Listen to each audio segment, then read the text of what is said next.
Breaking news.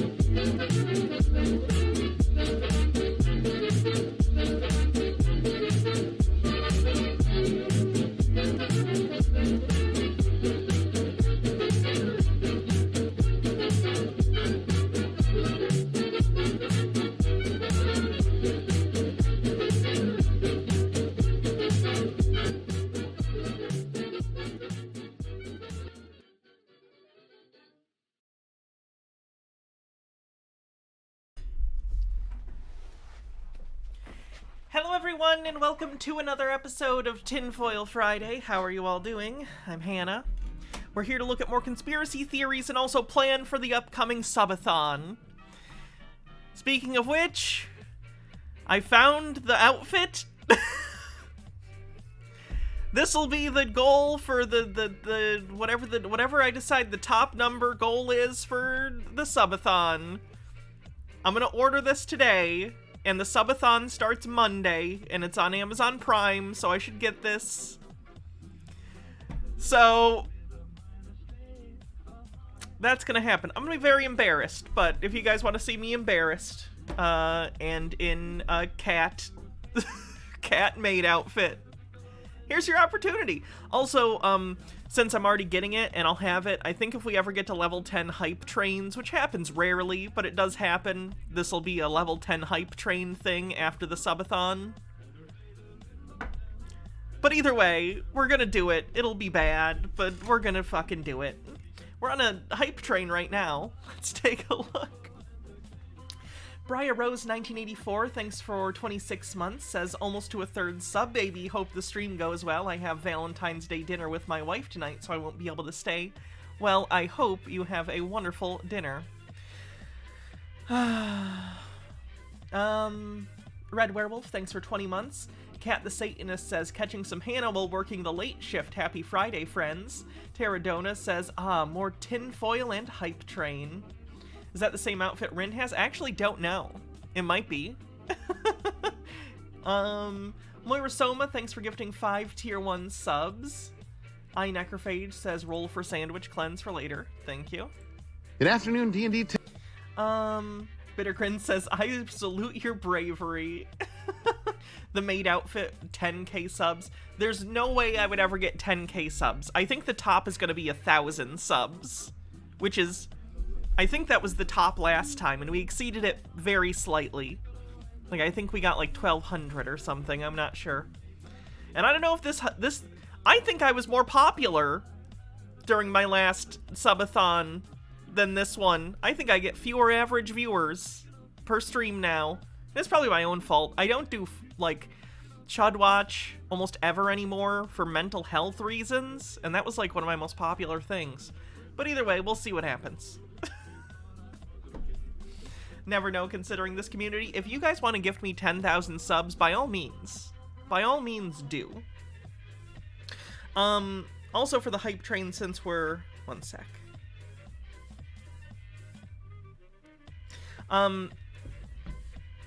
Since we're talking about stuff for this, last time I planned very badly, and this time I know more what to expect, so it should be good. I won't be fucking with stuff like I did near the end last time when I got so goddamn tired. Although Thursday I do have D&D, and I don't think it's fair for me to move that for other people. So if the hype train does go through Thursday, that evening I will have to go do D&D, but I'll come back the next day and we'll keep doing Subathon stuff. I'll be going, I think, from like 10 or 11 every morning to like 8 or 10 at night every day until we, you know, go through the whole timer. I'm not exactly sure, but last time I wanted to do it without sleeping, and that's not sustainable for me, so. It is different. Rins doesn't have the same cat logo or headband. No cap? I don't know. I gotta think about it. That last time it was so bad, but I really need the money. I really need it so bad. And I guess that's the point. You give me money and I get tortured, and that's the name of the game. MH Darkbeast says you've subscribed for 33 months, says, howdy Hannah, another month of my servitude to you. Thought you'd enjoy this. Also hope you can watch the Matt Walsh video on Aces today. Yeah.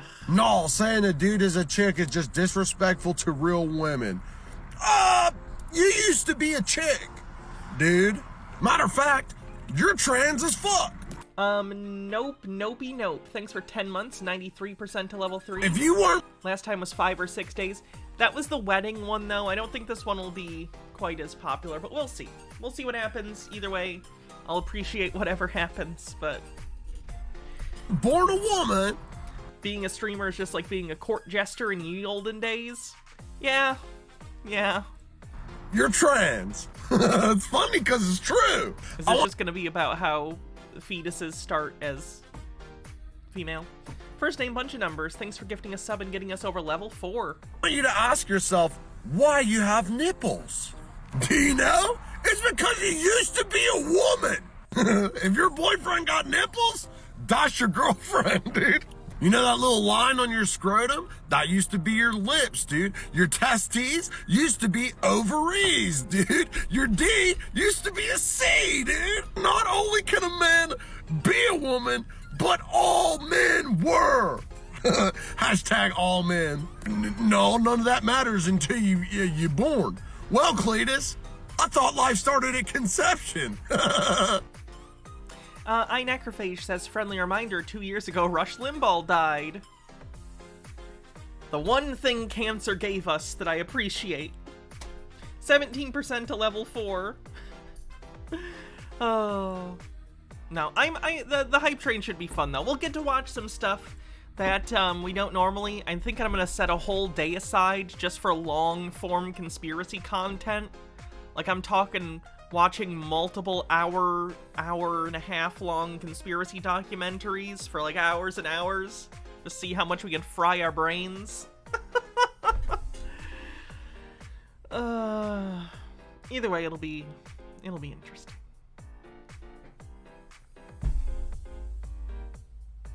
%to level 4 on the hype train. Revolver Asathot, thanks for 100 bits.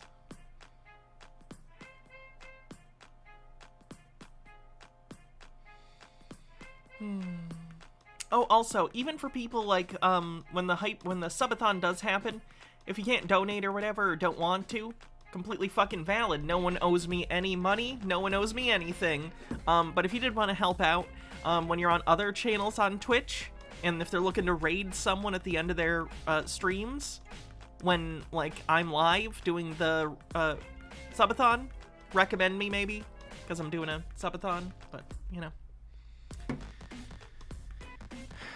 You have so many of these. How to send? You can just send links in chat.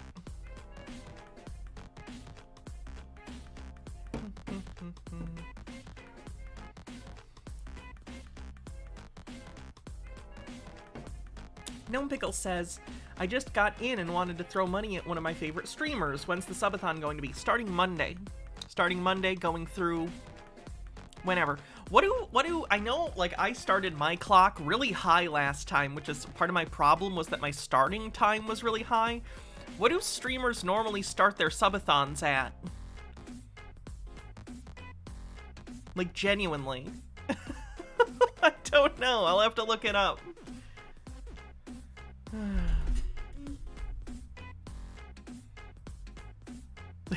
Okay, it's not 90 hours. I know that.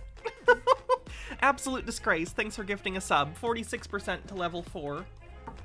Just set it an hour and you'll do the rest? I don't know about that. Who's your friend? Thanks for gifting 10 tier 1 subs to the community. Thank you. 12 or 24 hours? Okay. I could probably start it at 12. I could start at 12, I think.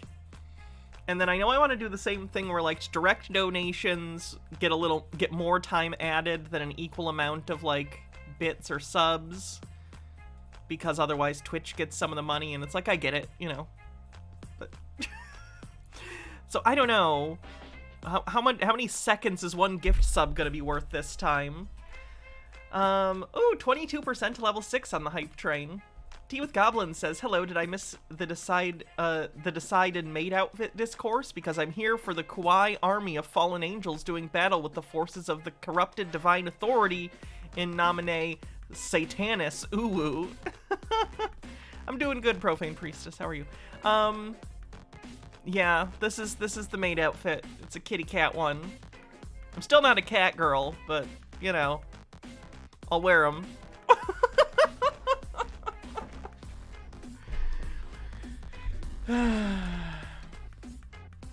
Hold on, I got a text. Might be my wife. Okay.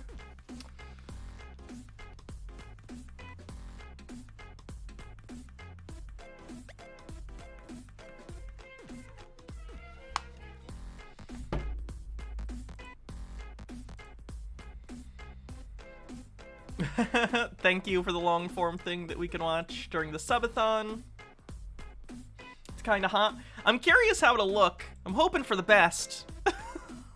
Maybe I'll be surprised and I'll feel good about myself. MH Darkbeast says, here's something interesting for a later cleanse. It's a Hollywood video for training employees themed after Jackass. Nice. I think we'll probably have themed days. Like, we'll probably do a Public Domania day, we'll probably do a Conspiracy day, maybe do a Sovereign Citizen day. Midnight, thanks for 23 months, says, all hail the great Hannah, bow down to your master, chat. Get Deformed says, do you have a pie-in-the-sky stretch goal for the subathon? No. 1,000 subs, I think, is just the top right now, and that's gonna be the maid outfit. If we did get that surprisingly quickly or something, then I guess we'd maybe readjust and see if there's something else. I know goals under that I want to do are, and a low one's going to be like, doing the Omegaverse quiz to see if I'm an alpha, sigma, or beta in the Omegaverse, or whatever it is. Doing Hannah Reloaded only Discord server, because I know people have asked for that. We've been using the one that was for Hannah and Jake, but I know a lot of people want one just for you guys, just the people for my chat, so that'll be one of the goals. What were the other ones? I know I had some others in mind. I'm not sure, but we'll figure something out. Maybe another Baja Science stream. I actually still owe you guys us doing a Chick Tract stream from the last time, so we actually, you know what? We could also do watch to boldly flee as one of the goals again, because we didn't get it last time. So if you guys get to that. When's subathon? Monday the subathon starts. And if we get that goal, we'll watch it on stream, because it's like 3.5 hours and it'll take up time. Gnome Pickles says, I was going to ask about more science streams with Baha. My buddy is a science teacher and she had a blast on the last one. I'll ask her. I know she's really busy with like PhD stuff. She's really coming up on finishing here quick, so she's very busy, but I'll ask her and see if she could maybe make a day available sometime. Jake Thoney, thanks for 11 months. Appreciate it. Call-ins are fun. Maybe we'll do some call-ins. Broha Blast science stream. That would be fun. You can talk about rocks and minerals.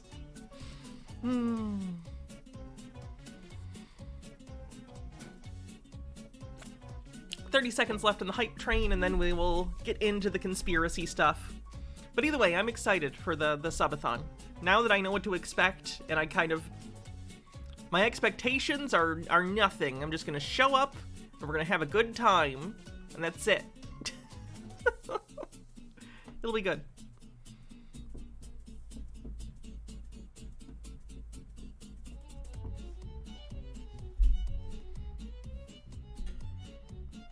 Baja's brother is a scientist too. They're all smart. I married into a smart family. I'm the dumb one. Thank you everyone for the level 5 hype train. Much appreciated. They got all the brains. I got an excess of personality. Spills over the cup sometimes. All right.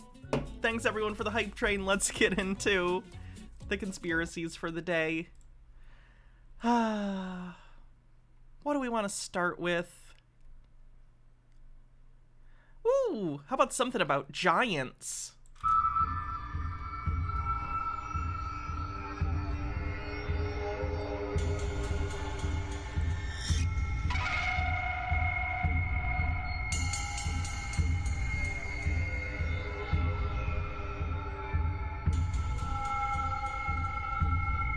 There is dialogue at some point in this, by the way.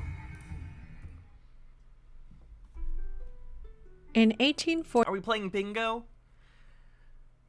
Sure, why not? We can play bingo. Get your bingo cards if you'd like to play. President Abraham Did I see this monstrous dish from China? No? Ooh. Oh no. That's disgusting. I don't like fish in the first place, but that's fucking cruel.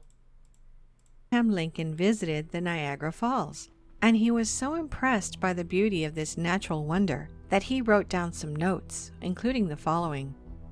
When Columbus first sought this continent, when Christ suffered on the cross, when Moses led Israel through the Red Sea, nay, even when If you want, I can design a little poster for the subathon. That'd be great, actually. I'd appreciate it.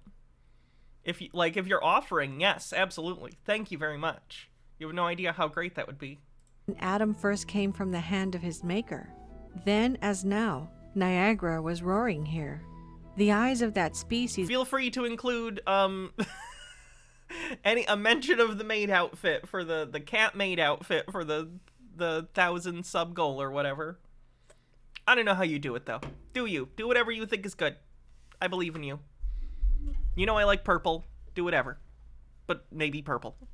of extinct giants, whose bones fill the mounds of America, have gazed on Niagara as ours do now. Oh no. The eyes of that species of extinct giants whose bones fill the mounds of America have gazed on Niagara as ours do now. Let's see if I can find the citation for this. The eyes of that species... The eyes of that species of extinct giants, Abe Lincoln. I'm gonna get 1,000 sub goal in the first hour. If I do, I won't be upset. I won't be upset. Tell you what, if I do, if I get the 1,000 sub goal, I mean, I think the point is either way, because I'm ordering it today with Prime shipping, so it should be here Monday, maybe Tuesday at the latest. Either way, once we get the 1,000 subs, I'll put on the maid outfit and I'll keep it on for the rest of the stream. Unless it gets disgusting, I can't imagine it will. It's a dress, it's fine, and I'll continue to change, you know, everything underneath it and take showers and stuff, but... How many subs to get you to wear a maid costume every week? I don't know. What's Finster's girl mode goal? No, I don't know. Oh no, looks like that is a quote from Abraham Lincoln. That's a shame. I'm hoping he was speaking metaphorically, but either way, Abraham Lincoln mentioning that he believes in a mythological race of giants doesn't make it true. Abraham Lincoln can be wrong and or poetic about giants. He talked about spiritual giants. That could be the case too. Well, no. Species of extinct giants sounds pretty specifically like he thinks there's a race of extinct giants. That's a shame. Bittergrin says, if you want her to wear a maid costume every week, just get her to a level 10 hype train every day. That's true. It's gonna be a level 10 hype train goal. So if you want me to wear the maid outfit, just get us to a level 10 hype train in the future once we get it.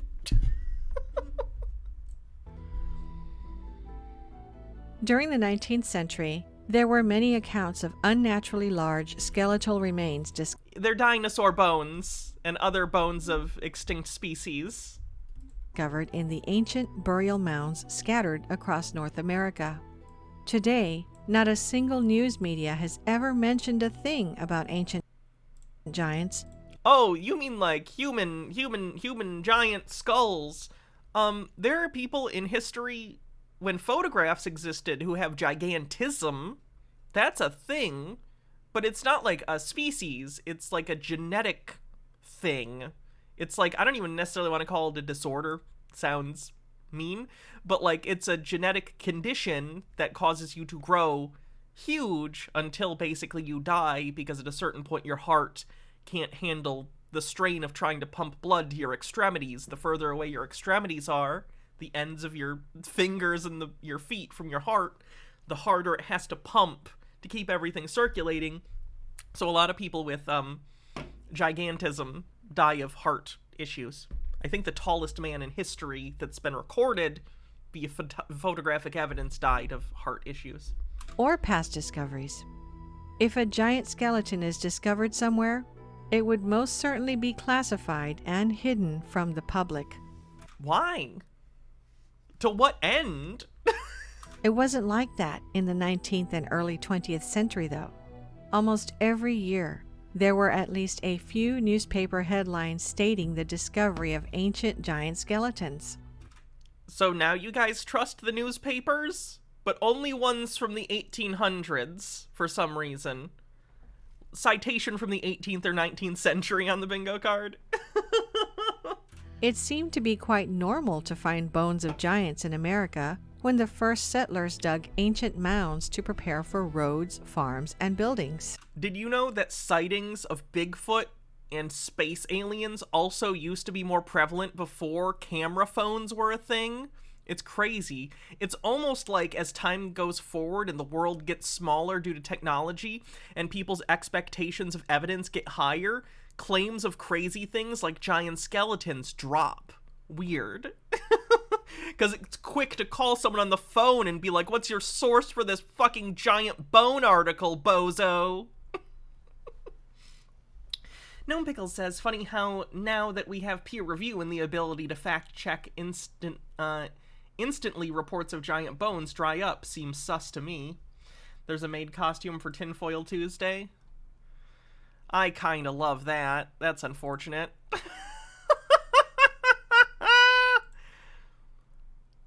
I'll keep that in mind for the future. If we do get the maid outfit, I'll look to expand. The New York Times, in particular, wrote many newspaper articles about the discoveries of giants. Let's read through some of them, starting with this one titled, "The Bones of a Giant Found," which was published on May 25, 1882, and reads, "A skull of heroic size and singular formation has been discovered among the relics of the mound builders in the Red River Valley. The mound was 60 feet in diameter and 12 feet high.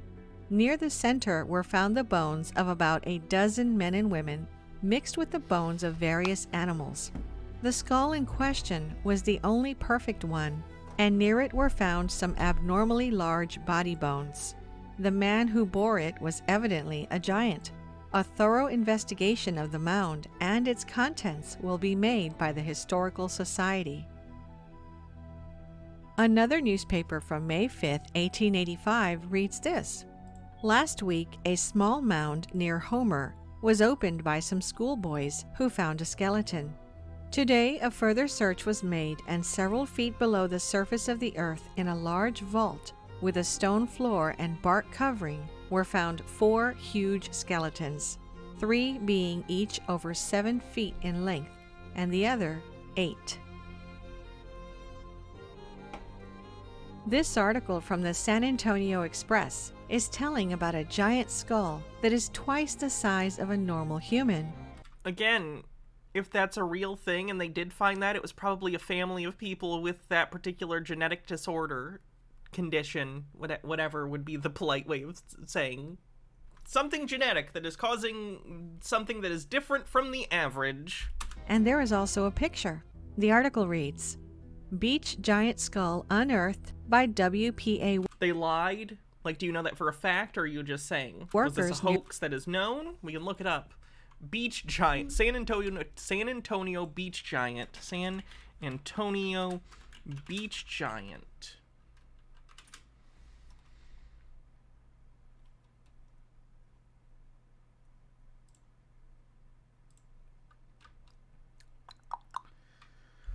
This is a conspiracy site, though, and they're literally just citing the same exact thing. Fuck. Need a banana for scale? I guess that was just the San Antonio Express. You're right. That's not. It's near Victoria. Let's see.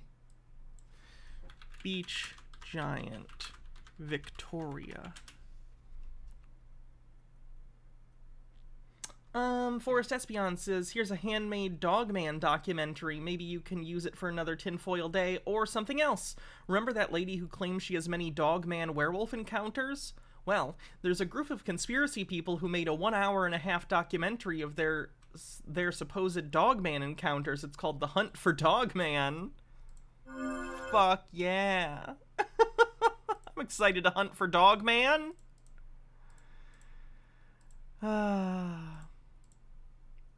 Near Victoria. Either way, whatever's going on with this story, there are people, as you know, as I stated, that grow large. Doesn't make them a different species. Believed to be largest ever found in the world. What was this? Context: the eyes of the species extinct giants Abraham Lincoln. It is variously reported as being from a speech he gave or even something he had said before Congress. However, the actual quote simply comes from some unfinished rambling notes that Lincoln wrote after visiting Niagara, and the quote about extinct giants may simply be about mammoths. Here's the full quote in context. That would make sense, honestly.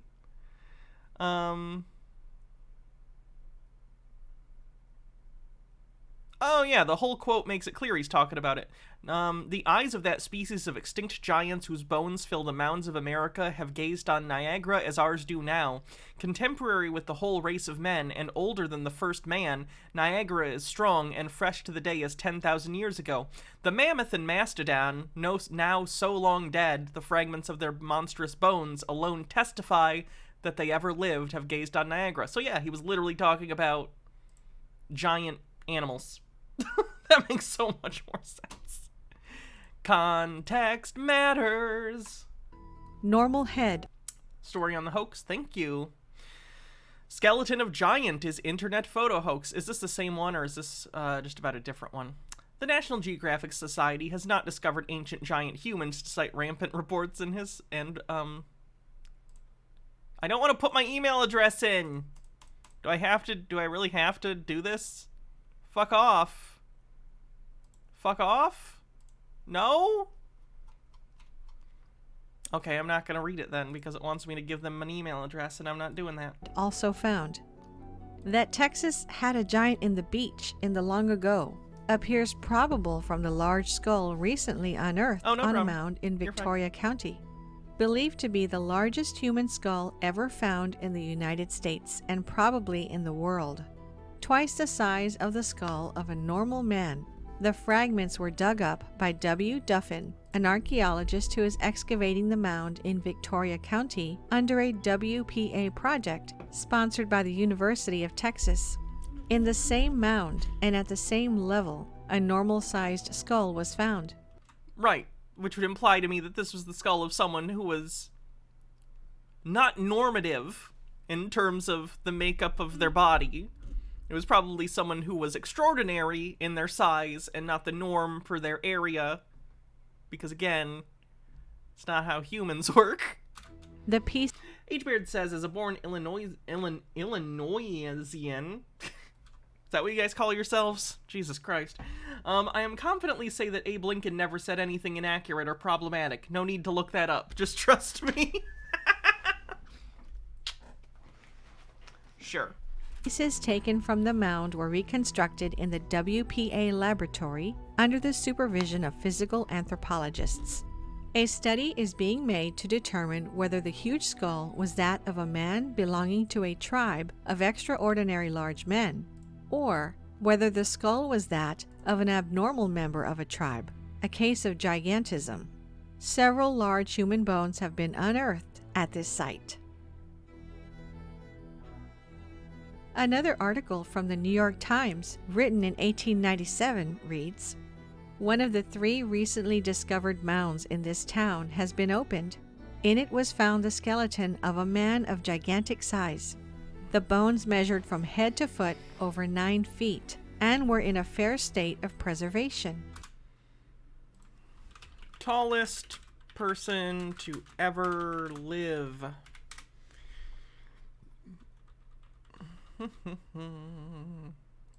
Trying to see how tall he was. Robert Pershing Wadlow, born February 1918, lived until July of 1940, so he only lived 22 years. Also known as the Alton Giant and the Giant of Illinois, was an American man who was the tallest person in recorded history for whom there is irrefutable evidence. He was born and raised in Alton, Illinois, a small city near St. Louis, Missouri. His height was 8 feet 11.1 inches. So this is the largest person ever recorded with things like photography, so in more or less the modern sense of provable, you know? And he was almost 9 feet. So, like, I think it's reasonable to say that that guy was tall, but it's possible that there have been people slightly taller at 9 feet. That's not impossible. I'll imagine they also died quite young, though. Because, again, your heart really can't keep up with the circulatory system that long. The skull was as large as a half-bushel Technically, he died of an infection due to his leg braces. It causes lots of health problems. Let's put it like that. measure. Some finely tempered rods of copper and other relics were lying near the bones. The mound from which these relics were taken is 10 feet high and 30 feet long, and varies from 6 to 8 feet in width. The 2 mounds of lesser size will be excavated soon. This article from the St. Paul Globe, I like that they're using images of the Skyrim giants. Weird. written in 1904, states, "Bones of a human skeleton 11 feet high are dug up in Nevada. Workmen engaged..." That one I'm pretty goddamn skeptical of. I don't know if someone, and I'm not a doctor. I don't know. Find it pretty hard to believe someone could get that tall. That one might just be a hoax. engaged in digging gravel here, today uncovered at a depth of about 12 feet. Let's look. Nevada Giant, 1904. St. Paul Globe.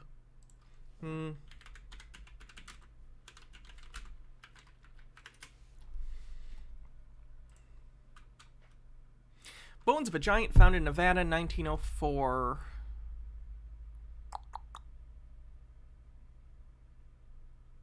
Doesn't give me any context. It just literally gives me the article. I don't know if you guys know this.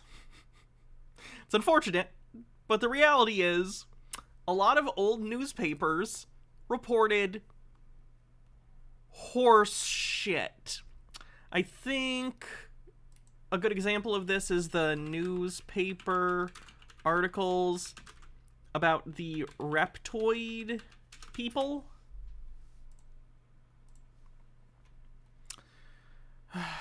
I know we covered it at some point, but there was like an early 1900s, late 1800s article out of somewhere like San Francisco or something that was reporting on a secret underground society of like lizard people.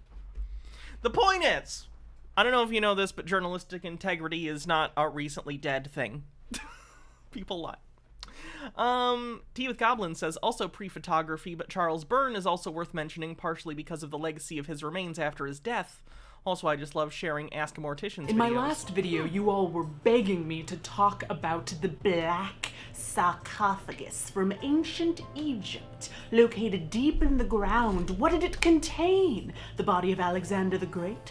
An ancient curse? Spoiler, 3 skeletons and some poop water. That's right, it was 3 military officials and some sewage that had gotten in. So, I don't think we need a whole video on that. If we can all just agree to that as a team. Do we really need a full iconic corpse, military dudes in poop water? Let's just stick with our regularly scheduled programming, shall we? Charles Byrne wanted to be buried at sea. We actually have a video about how to do that. 5 seconds in and I'm already making a plug for another video. Calm down. Charles Byrne was tall. Real tall. 7'7" tall as an adult, and even Dr. Gamble with 32 months says, 32, oh no, entropy is on the rise. Taller, 8'4" by the time he died. After a lifetime of being gawked at due to his towering height, Byrne, also known as the Irish Giant, was horrified to think his body might become someone else's property to be placed on display. When his health began to fail at age 22, Byrne turned to his friends and asked that they place his body in a weighted casket and sink it to the bottom of the ocean. He saw this as the only way grave robbers wouldn't pillage his remains. That's really depressing. Humans are gross. Someone just wants their, like, corpse not to be fucked with. So he's like, you gotta throw me in the ocean, like Osama bin Laden. Okay, they're gonna find me. But Charles never made it to the ocean. Instead, his bones were stolen and Well, he was right. placed on display at the Hunterian Museum at London's Royal College of Surgeons. Oh, that's disgusting. And there his skeleton has stayed, on display. That should be taken down. That should be given a proper burial. That's fucking awful. And I'm all for, like, the exhibit of, like, bones and stuff for, like, scientific and knowledge reasons, but it should be done with consent, or, like, bones of someone who's been dead for, like, 20,000 years. You know what I mean? Like, come on. Have a little fucking iota of respect. For almost 220 years, until recently when the museum closed for a 3-year refurbishment. Despite public outcry to free Charles Byrne and bury him as he wanted, the fate of Byrne's skeleton has yet to be determined by the museum. So today we honor the life, death wishes, and humanity of Charles Byrne, iconic corpse, who really didn't want to be an iconic corpse. I don't think we need to watch more than that of that video, though she's great. But, yeah, that really sucks. And I think it's even worse that, like, people who already probably faced a lot of, like, people behaving oddly towards them because they were different in their life are now being used to try and justify belief in the supernatural in their deaths. Like, as hard as it probably would be today to have gigantism because people are weird about people who are different or outside of what is typical, imagine being so, you know, in a time before mass media, before the world is like a known thing to you. You are the only one in the world as far as you know who is this different and who ever has been or ever will be, and you're probably treated very weird. And then hundreds, if not thousands of years later, idiots on the internet start going, this is proof that magic exists, guys. Anti-Pretzel says they're British. They never respect the Irish. Oof, true. Jamie says, on the 11th of January 2023, the Hunterian Museum announced official retirement of the Byrne's skeleton from public display. That's good. They should still put him to rest like he wanted. Bittergrin says, never look up Sarah Bartman. Okay, sounds good. Gnome Pickles says it's why I once played a necromancer in an urban D&D game who would raise undead in museums so they could escape and be taken for a proper burial. Our party became museum thieves to fund my plans while the DM was not pleased. That sounds fun. If I was the DM, I'd be having fun. Cherry T21 with 12 months says, hell, I'm 6'7" and I get called huge all the time, LMAO. Gonna lean into that being a tall dom for my transition though, so it works out despite being trans. Good for you. I'm happy with my height too, for the most part. I'm 5'6", so like, I like being small. I would like to lose weight still, but other than that, I'm short, you know, and I like that. Funikigami says, as the Japanese proverb goes, the nail that sticks out is the one that gets hammered. A lot of bones, part of the skeleton of a gigantic human being.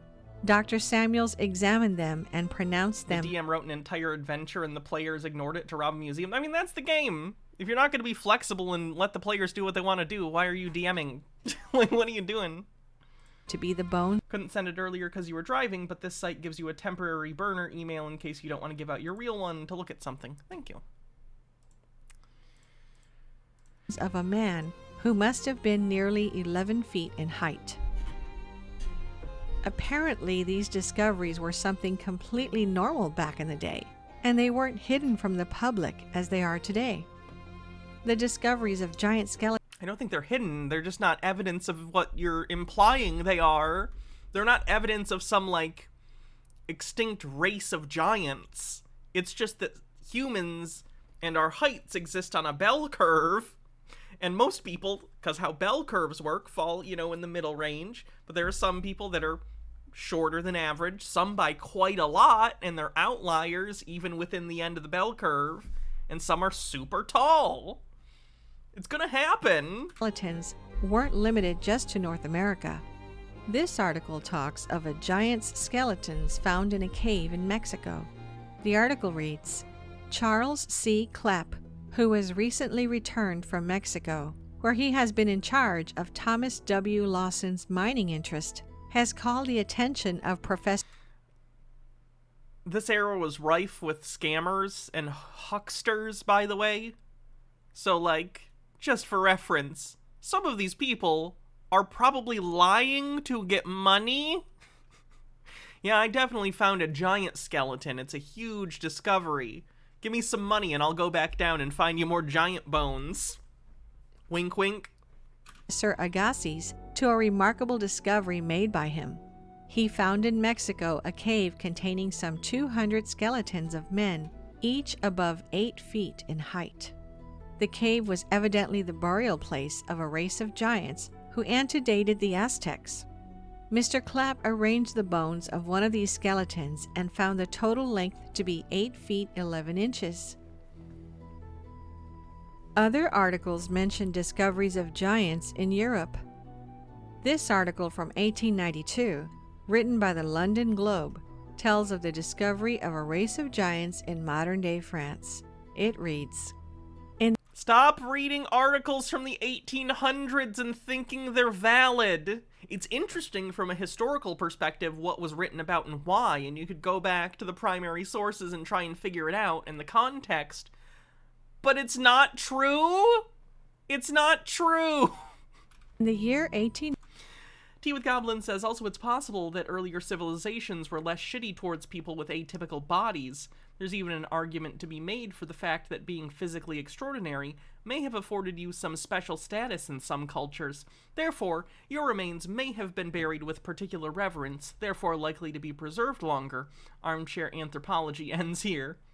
Be interesting. 90. It is nice to think that the default for humans isn't being shitty towards people we don't, necessarily relate to immediately. Some human bones of enormous size, double the ordinary in fact, were found in the tumulus of Castelnau and have since been carefully examined by Professor Kiener, who, while admitting that the bones are those of a very tall race, nevertheless finds them abnormal in dimensions and apparently of morbid growth.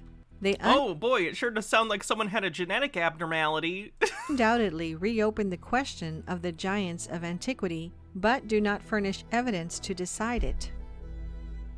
You have no idea how many more newspaper articles we found. There were discoveries of giants all across the globe, and today, scientists and archaeologists pretend this never even happened. This article, titled When Giants Roamed Earth, talks about the historical discoveries of giants from the time of the Roman Empire to the 19th century. Here's what it reads. The past was more prolific in the production of giants than the present. In 1830, one of these giants, who was exhibited at Rouen, was 10 feet high, and the giant Galabra, brought from Arabia to Wait, why are they this big now? These are fantasy giants. Rome in the time of Claudius Caesar, was the same height. Phantom, who lived in the time of Eugene II, was 11½ feet in height. The ship... I'm imagining... I don't know how to explain... How do I explain this? Here's an easy enough way. It's kind of a big fish story.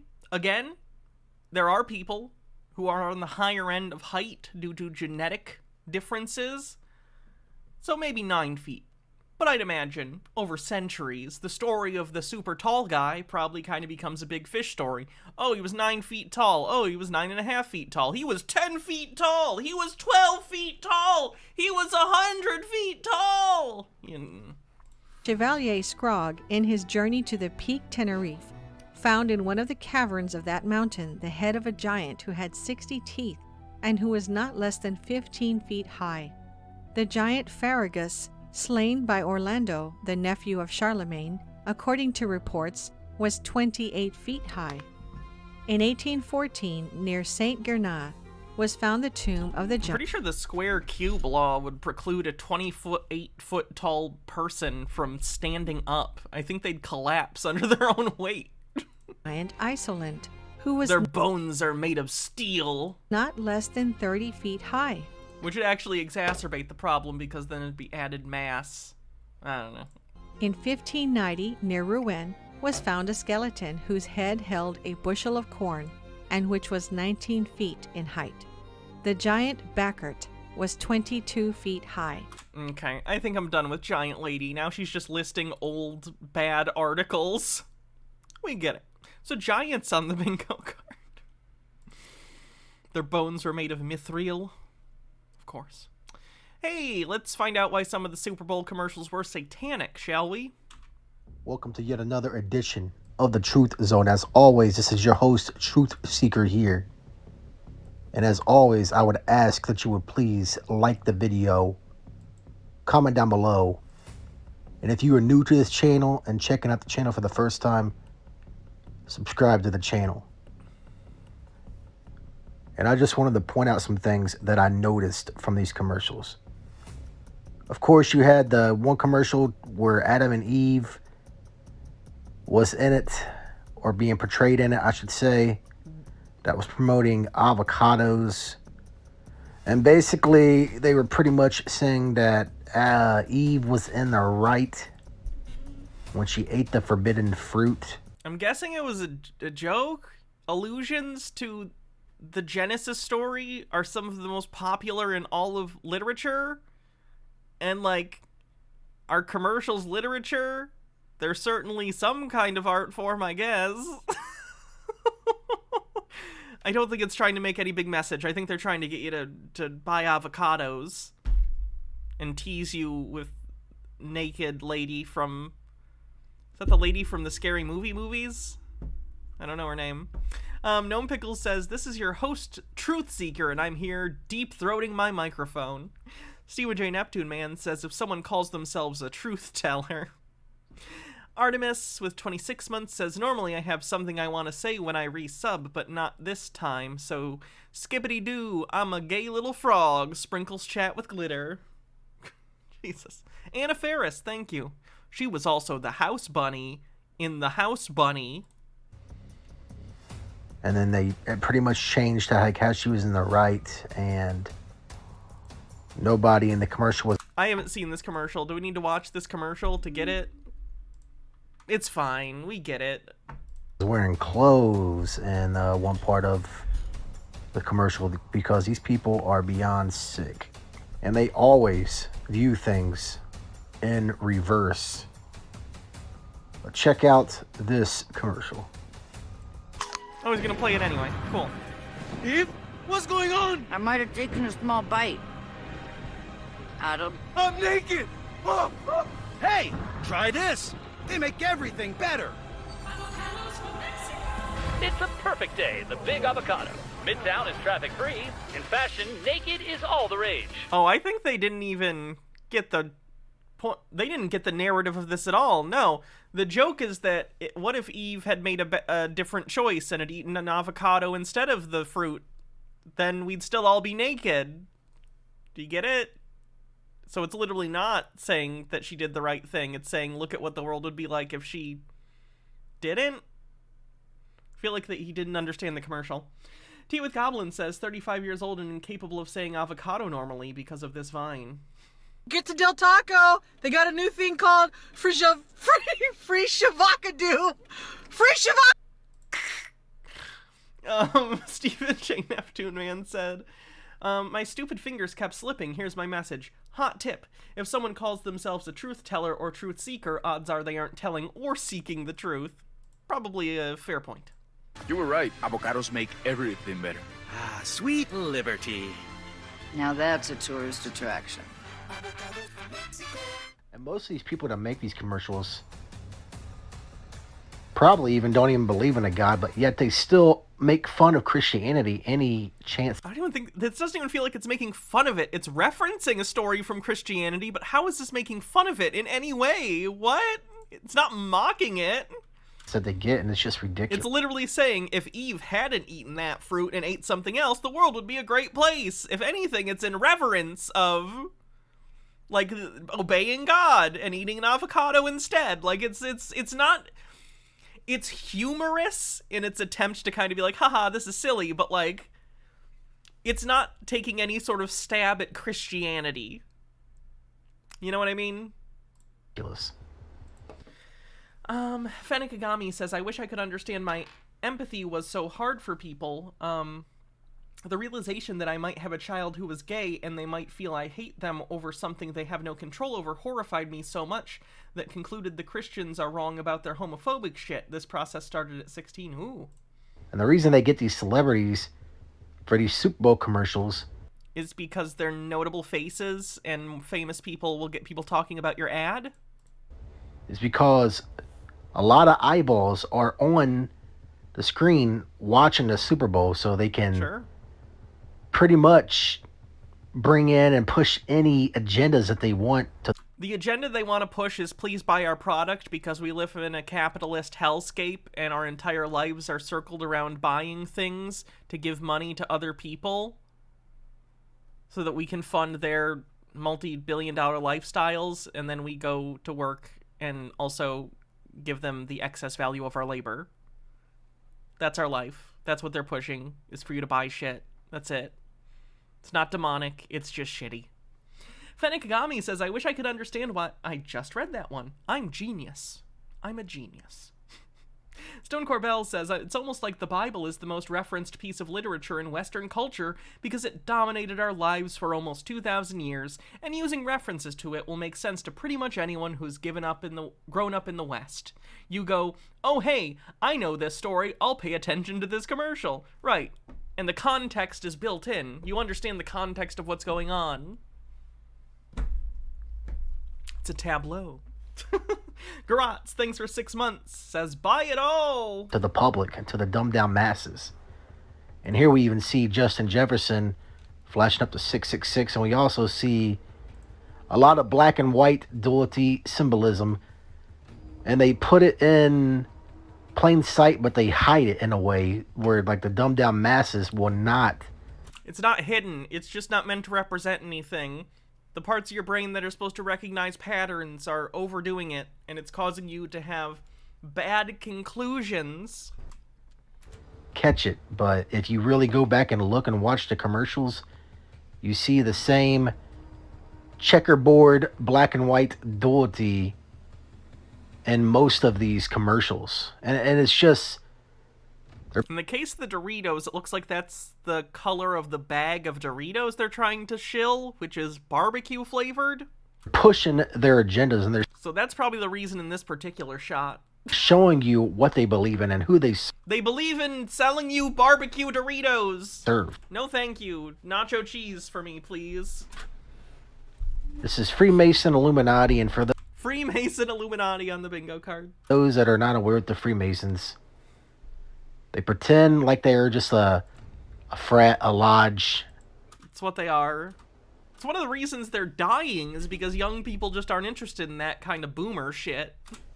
But when you climb up the ranks of being a Freemason, they eventually teach you that Lucifer is their god. There's no evidence of this. Freemasonry... pretty Christian. In sometime in the mid-late 20th century that changed and they tried to make it more open, but like, you know, throughout the 20th century, Masonry certainly included Christianity as a part of it. The idea that it's satanic is just wild to me.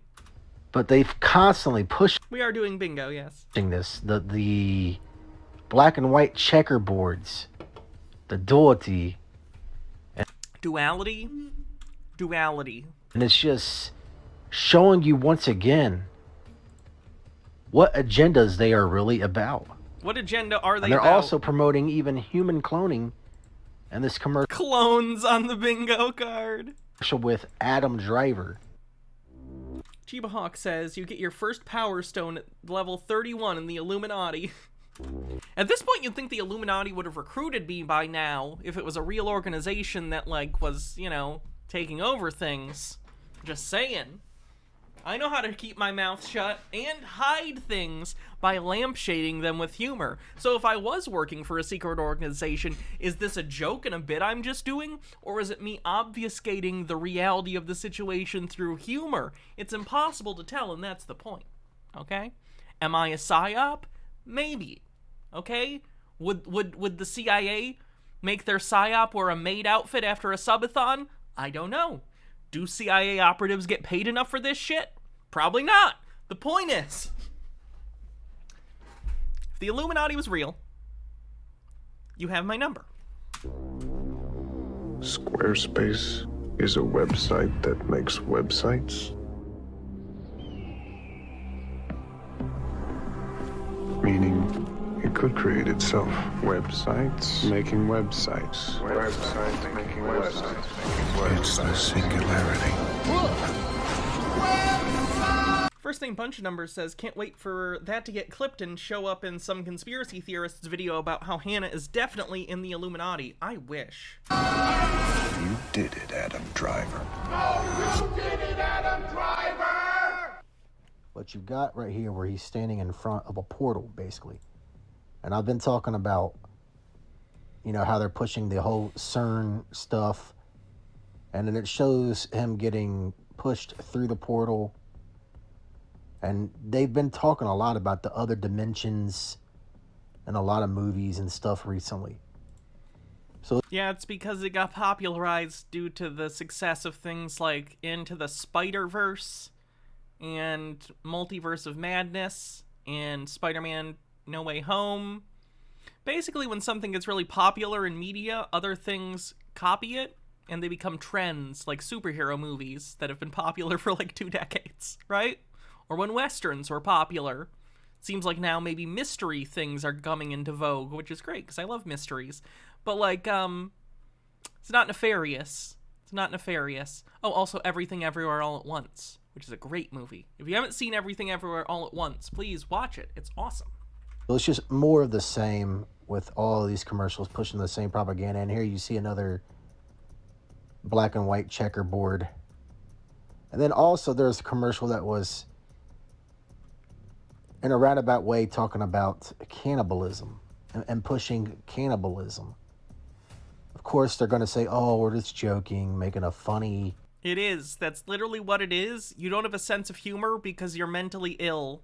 And I'm not denigrating anyone with mental illness. I have fucking mental illness, but you need to be aware of it and please seek help. The, like, thought patterns that you're going through are not healthy or productive for you. All they are doing are driving you further and further down a hole that is alienating you from the world around you because what you believe is not true. Your pattern recognition is completely out of whack and you've effectively created an entire alternate reality to live in instead of facing whatever inadequacies are causing you to feel that the real world isn't enough. Video, haha. But here's this clip. John? Bree, any idea why we are in a fridge? Well, for a mayonnaise commercial. I'm Bree. Yeah, I'm John. I know, but you're John who? John Ham. So we're Bree and... Bree and Ham. Ham and Bree. I get it. And Hellman's. We're dinner. Who just has Swiss cheese in their fridge, like, not in anything? Well, it's just sitting on the shelf? What the fuck? The blue cheese, too. Hannah mentions cheese on the bingo card. But, like, it's just sitting on the shelf. And so's the blue cheese. What the fuck? This is a crime. Hellman's, all these leftovers can be anything. Is that Pete Davidson? Gnome Pickles says, can we get a spot on the bingo card for Hannah the therapist? Uh-huh. Believe it or not, that's what I was going to college for before I dropped out to do internet full-time about 10 years ago. Imagine me as your therapist. Yeah. He really is everywhere. I'm gonna eat you guys. You guys are really delicious. It's weird. Hellman's brings leftovers to life. It's just more of the same agendas being pushed, and they also were heavily pushing the metaverse. Facebook was, or Mark Zuckerberg was, because that's his company and something he put a lot of money into because he's an idiot. To be fair, VR is very cool, and I think VR gaming is fun and hopefully has a future, because I think it's cool. For instance, the PlayStation VR is coming out next week, but, like, it's generally speaking prohibitively expensive for people, and also the whole, like, metaverse thing that Mark Zuckerberg has an idea for is objectively stupid. So a lot of consumers have been soured on the idea of VR because of all the bullshit that's been attached to it. Understandably so. But it's a fun thing for games and watching movies and stuff.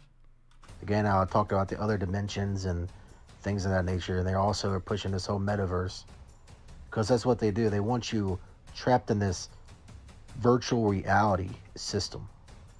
This is one of their end goals, is what they want you to do. They want you to work in the virtual reality. They want you to do everything in their new world. And it's all part of their agenda. And then there's this clip with Jack Harlow and a Doritos commercial. And I know people are going to be like, oh, it's just a triangle because, you know, Doritos. Correct. Correct? Correct. First name bunch of numbers says, I've been on the internet too long, but at least I can accurately identify what's going on with that ad. Tonight's episode, the writer's barely disguised fetish. Every Quentin Tarantino movie. Fedekagami says, considering you need a master's to do anything with a psychology degree, I think you made the right choice. Still looking at trying to get my master's and pursue therapy. Yeah.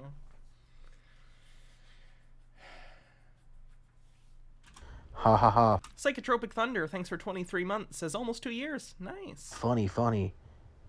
But it's more of the same, pushing the... It's not. It's because Doritos. It's Doritos. They're fucking triangles. It's cause Doritos. I want Doritos now. A pyramid. Someone send me Doritos via email. Agenda. And, you know, most of the dumb people will think nothing of it because it's a Doritos commercial. But once you really... Other people are dumb for not thinking that this Dorito light in the background is evil. Thanks, H. Baird. Look into things. You will see things for what they really are. And this is just more of the same Illuminati agendas being pushed.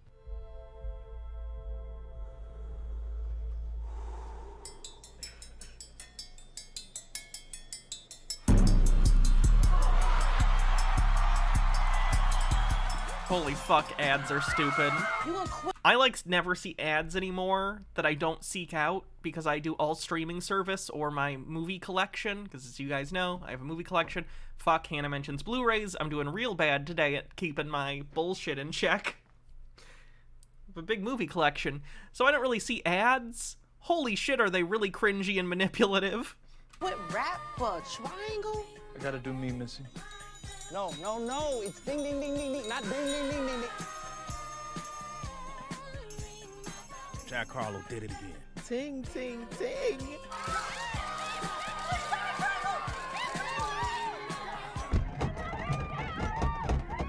Yes, that's it. America has a case of triangle fever. Everybody, we are sold out of triangles, but we still have cowbells?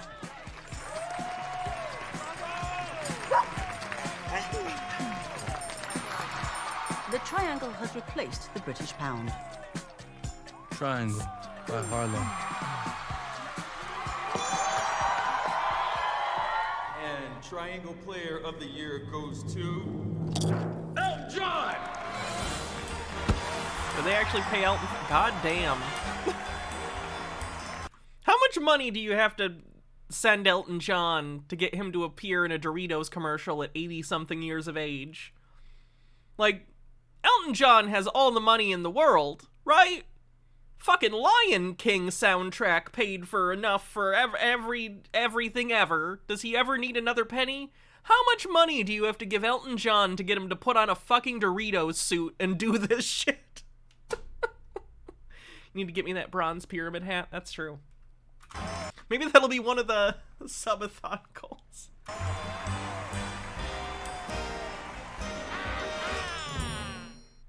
Then, of course, you had this They must have paid him like $2 million to show up for an hour of shooting.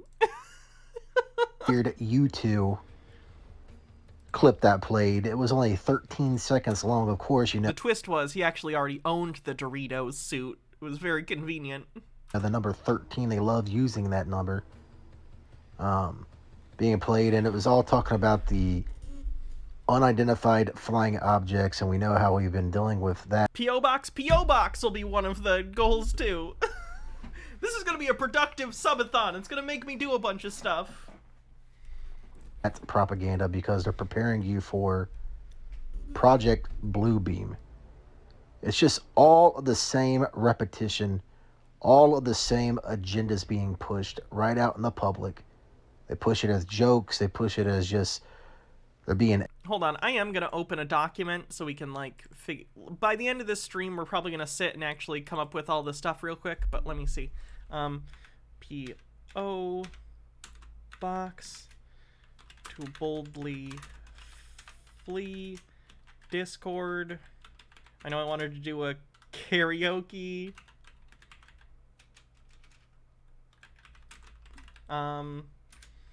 Maid outfit, of course. What was the other shit?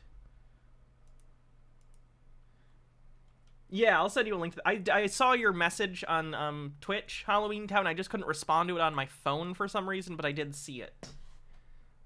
I'd have to talk to Broha says Broha stream. Are you genuinely saying you would do that? Because that'd be great.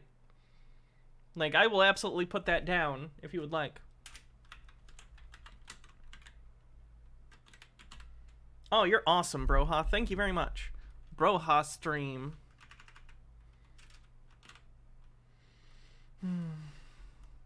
And we'll figure out more later, but at least we have some of this stuff written down.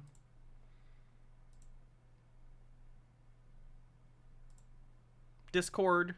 Got that. A Mr. Blast stream. That would be fun sometime. Mr. Blast has interesting, like, interests that he could show you guys. I'm not trying to imply anything. I don't know. I'd have to talk to him, but it's possible someday he could show you guys how to, like, I don't know, convert certain things to solar power. I don't know. Edgy and cool, but they are not edgy and cool. I've stated this plenty of times. They are yes, and he can teach you how to raise amazing kids. Losers, and they are on the losing side of things. They may think they're on the winning side of things now. One day soon they will face their judgment. But take a look at this clip. An unidentified object has been spotted over the skies.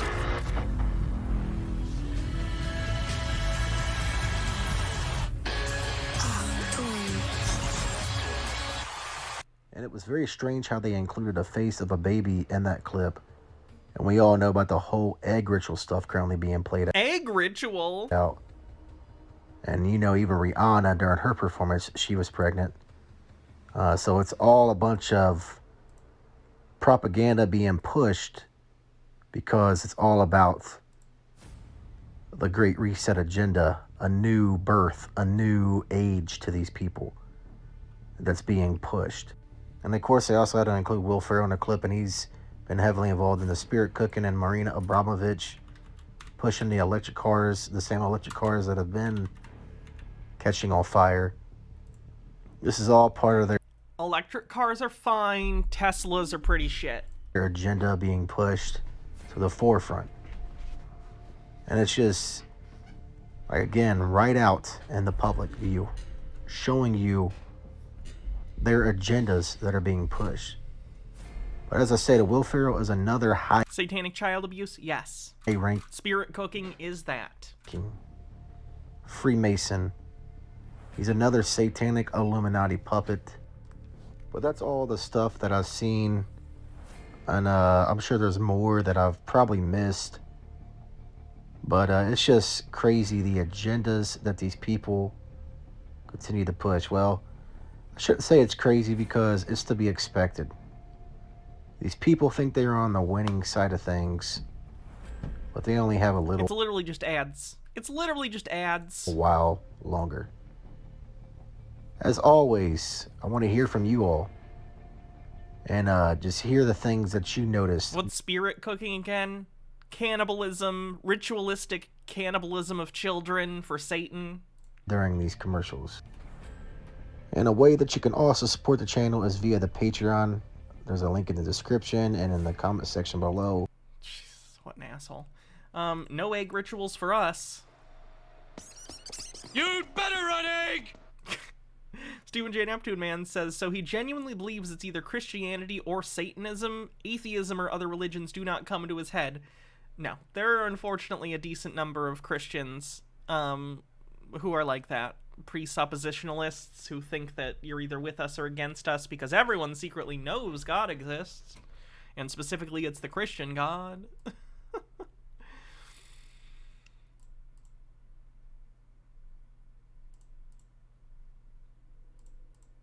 Where was the thing I wanted to watch?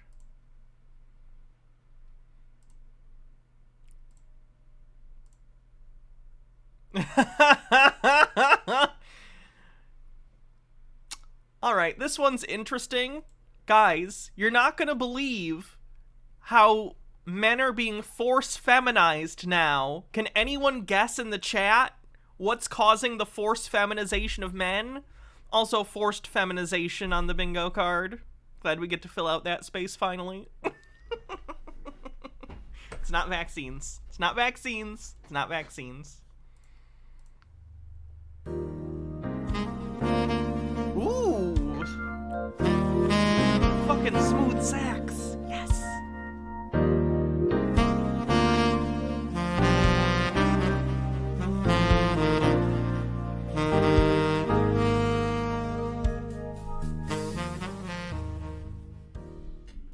Today's video is titled, The Feminization of Men, the Effect of Oral Sex on Men.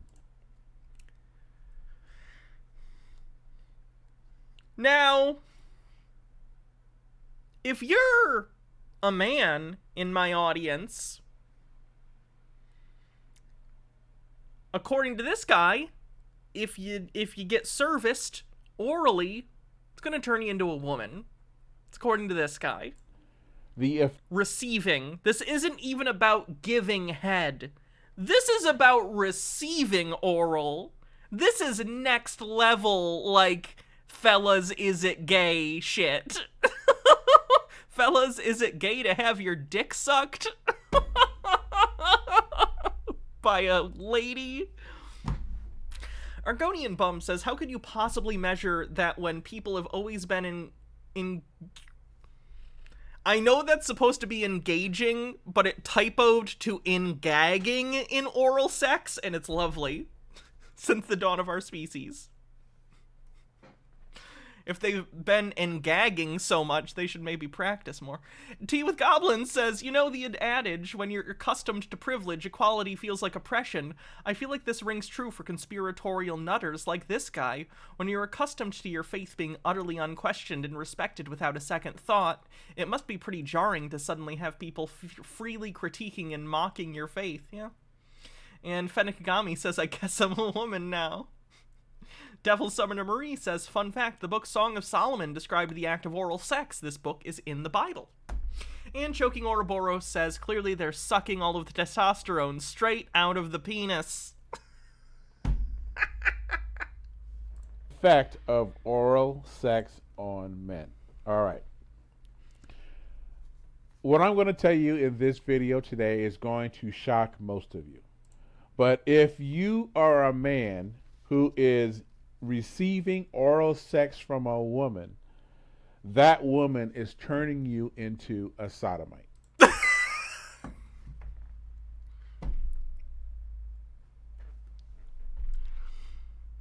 I think I know the problem. The problem is every time his girlfriend sucks his dick, he keeps thinking about fucking dudes. I see where his problem is. Gnome Pickles says, trans men, a new natural way to get testosterone straight from the source with a handy straw.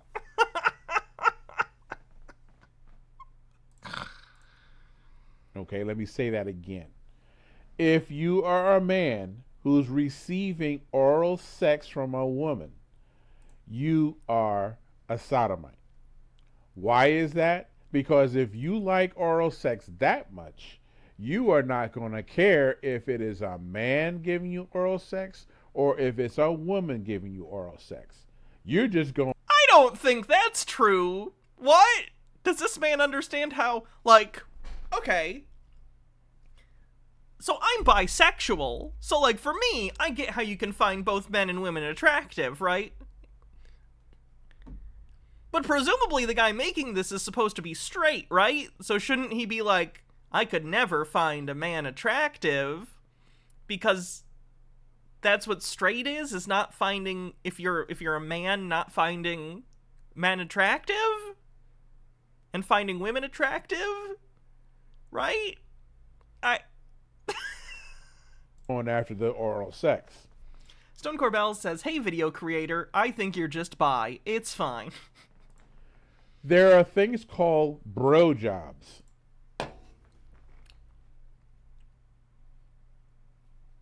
I hadn't listened this far into the video. What? Yeah. Or if it's a woman giving you oral sex, you're just going after the oral sex. There are things called bro jobs. Yes, this is true, and I know I had a hard time. Is he falling for the bro job meme? It's a meme. Dealing with this myself when I found out about it. And a bro job is a heterosexual guy who goes to some guy who will give him oral sex, and then he goes back to his girlfriend or his wife or whatever else is going on, and after having oral sex with that guy. The bro job thing is a joke? Like, I've seen it on Reddit, which don't go to Reddit, it's a terrible place, but if you do, you might see that meme somewhere, you might see it elsewhere too, but it's like a joke? I don't think quote-unquote heterosexual men are regularly sucking each other off. If they did, I wouldn't care, but I just don't think they are. They're straight. If they wanted to suck dick or get their dick sucked by dudes, they could just be bisexual or pansexual or gay or whatever they identify as. Like, I don't understand. And that's because when a person is into oral sex, they could care less if it's a guy. That's objectively untrue. Like, what the like, does this guy not, like, this isn't even talking about, like, gender. Like, is the implication here that he thinks that, or he himself would want anyone to suck his dick if he liked having his dick sucked? Like, regardless of gender. Like, he's saying any woman that walks up to him, because presumably this guy claims to be attracted to women, he would let any woman suck his dick if he wasn't Christian or whatever. He has no standards. He has nothing that he needs other than just, like, a wet mouth. Like, that's all he needs. I guess some people operate like that, that's whatever. But, like, I find that very weird to me, that one would imagine just anyone will stick it in anywhere. It's gross. But whatever. You do you. Tea with Goblin says, I don't think straight men are regularly sucking each other off. Ah, Hannah, I beg to differ. See also this highly instructive documentary I watched the other day on Pornhub. Oh yes, the famously very real porn videos of first-time straight guys getting fucked, where they take a thick 8-inch cock to the base in one. What? Anyway, If it's a woman, if it's a horse, if it's a chicken, or if it's whatever. Porn is fake, people. Porn is fake. As long as they get that feeling, they are straight. And so there are a lot of guys who get tightened up by going to call up some guy who will just give them oral sex until they come. And then after they ejaculate all over the place, then they are tightened up and ready. All over the place? Someone isn't doing their job. To go back to... I'm sorry. Whatever they're doing.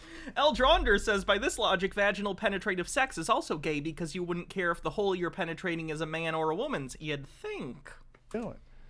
And this is the effect that oral sex has on men. You will not care if it's a guy or if it's a woman that is performing oral sex on you. And that, in effect, will turn you into a sodomite. No, it won't. Because you will then be under the auspices... Snidely Whiplash, gay icon. of the devil and under the dominion of that devil, who is the king of sodomites. Now, a lot of you out there are looking at yourself going, how have you guys been saving for Satan's gay tax? well, oh, snap. My girl just gave me an oral sex. I don't even know what he's doing with all the money. The gay roads are so full of potholes. 10 minutes ago. And I'm a sodomite? Yes, you are. You are a sodomite. Gotta stop putting so much of that gay tax money into the gay war on Christmas. You are owned lock, stock, and barrel by the devil, because he is able to put that sodomite spirit in you because of Ooh. H. Baird says, why do people always say sodomite and not Gamorite? Where is the Gamorite? Are the Gamorites all ace? This is actually interesting. In the story of Sodom and Gomorrah, it's not mentioned what Gomorrah's sins are, or if they had any at all, or if they were just collateral damage from Sodom. So, that's why. The act of the oral sex, because it's a sodomite behavior. And though I think it is implied that they did some of the same shit. Now, you are not going to care who's giving you the oral sex. And you're also going to be assigned a fetish or fetishes by the devil himself. You're going to be assigned fetishes by the devil? Guys. What did the devil assign you? God damn it. And not only you going to like oral sex, but you might want to like getting peed on first. First? He's thought about it. Tea with Goblin says, wait, you mean I could get testosterone from just giving blowies? I've been spending a fortune at the pharmacy for nothing. Stretch his jaw. Or like eating poop and getting smeared all over you before you have oral sex with somebody so that you can satisfy yourself. Also know that with this oral sex and with the sodomite spirit, demons are going to be invited in by the demons aren't real. Sodomite spirit to sit in you. And people with body modifications aren't demons. I don't know if anyone needs to hear that. And then you're going to have weird cravings. And this is the effect of oral sex on men. It will take you from being a real man into wanting to be sucked on, licked on, and serviced. And you are not going to stand against anything that's going to stand in the way of that. So a guy is a protector. He is one that will stand up and protect you. Yeah, this is a real man who never gets his dick sucked. Watch out, ladies. You try and come near me and suck my dick, I'll fuck you up. I have a Bluetooth headset in and everything. You try and suck me off. I'll beat you with both my hands.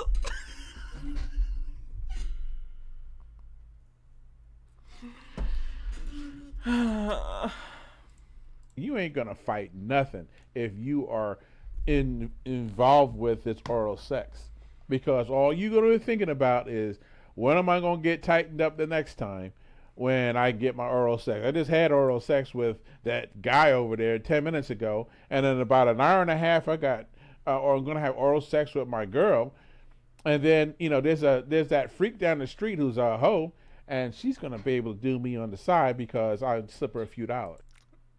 Stone Corbell says that's called a sex addiction, my dude. And this is the type of person who is going to be infused with this sodomite spirit because they have oral sex. So again, don't believe a thing that I just said. Sit down with the Lord Jesus Christ and say, Jesus, this guy is talking about people getting oral sex. So what if they get a little oral sex? That's what I talk to Jesus about, is other people's oral sex habits. Maybe they need it because, it'll help them.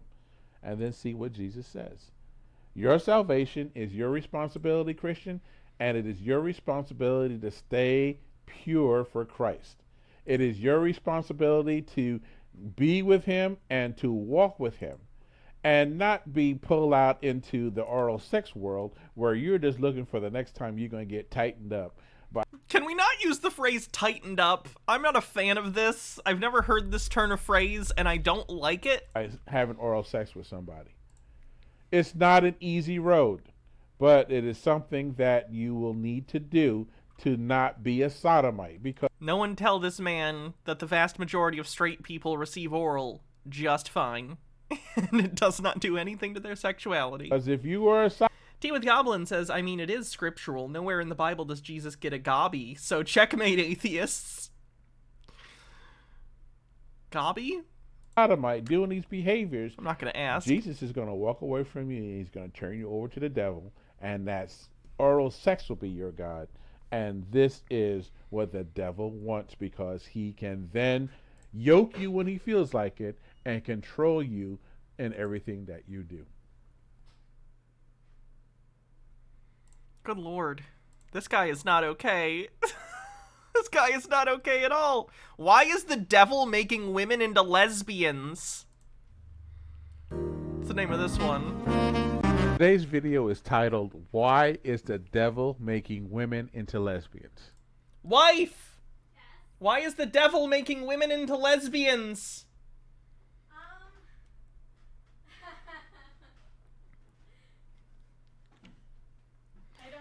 Logarth says, zero irony detected in naming the channel Kingdom Quickies. Hey. This is from Father. Oh. Ah! It's the pocket edition, so hey. it's not like... But still. That's great. If he's listening, thank you. He should be listening. Hello, everyone. Zero irony detected in naming the channel Kingdom Quickies. I wonder if Driver is in here. Did you look? Yeah, I looked. Driver isn't. Aw, sad face. That's cool. This is not a Baja Blast. It's not. Oh, he's at Kroger. Did you see that Broha offered his services for a stream? That sounds great. That's very sweet. That was very nice of him. Well, what's he gonna talk about? I guess that's up to him. In the chat.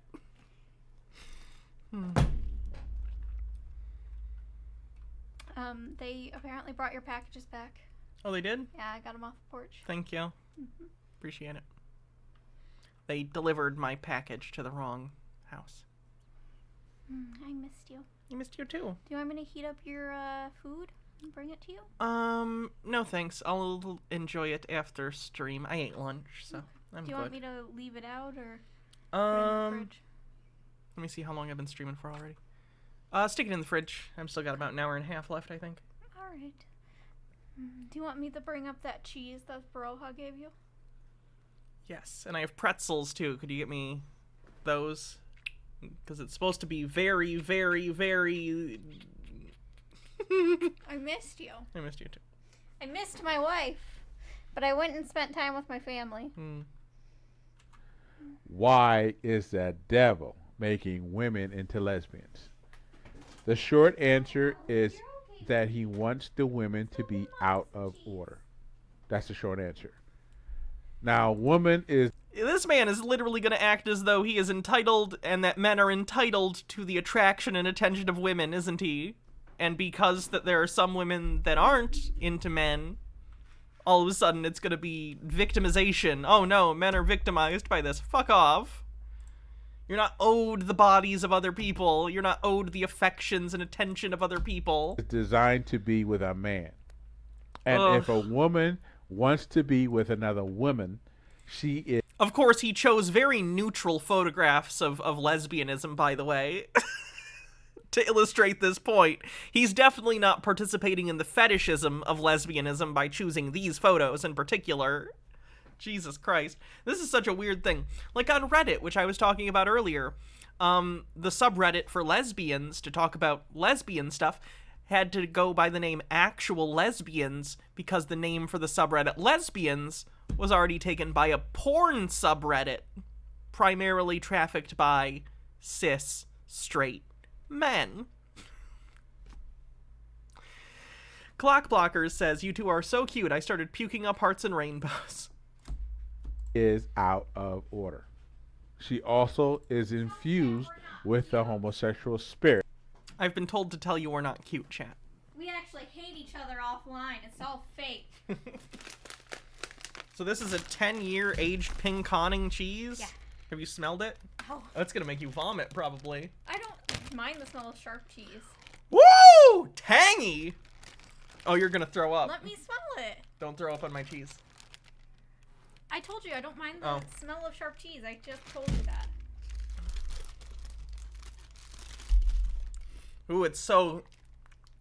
Ooh, that is pungent and...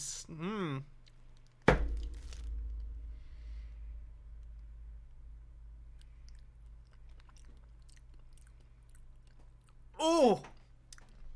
That is sharp! Woo!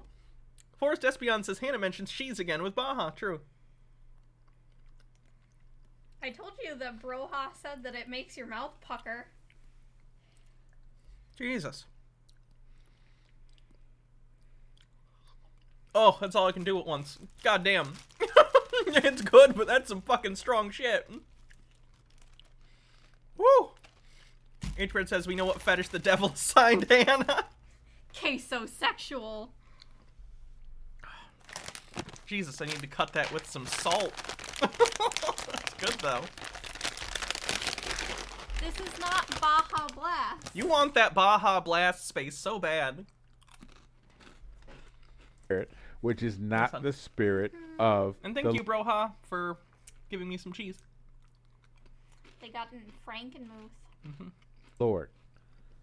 That sodomite spirit that she has is of the devil. Forrest Espion says, Hannah, I found a god you can truly worship and love forever. Plays our new god.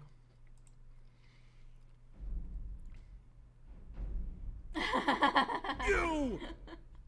I've seen I this. know your type. Holgarth says, Hannah cheesing on stream. Where is that on the bingo sheet? Is Hannah gonna have to battle in the Boobarium? I get it. You want to complete every challenge.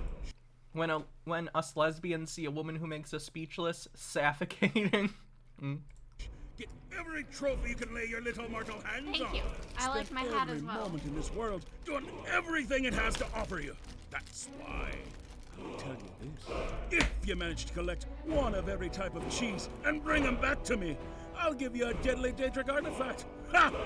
Now, get your patty cakes out of here and go find some cheese!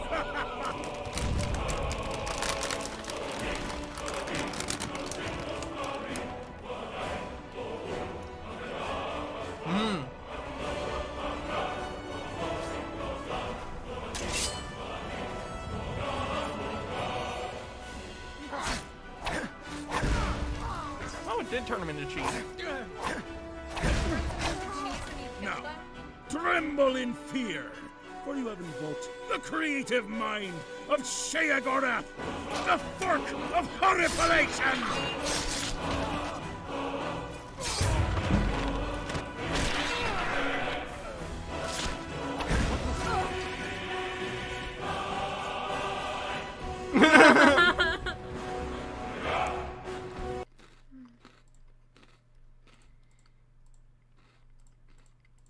Where did the video go that we were watching? There.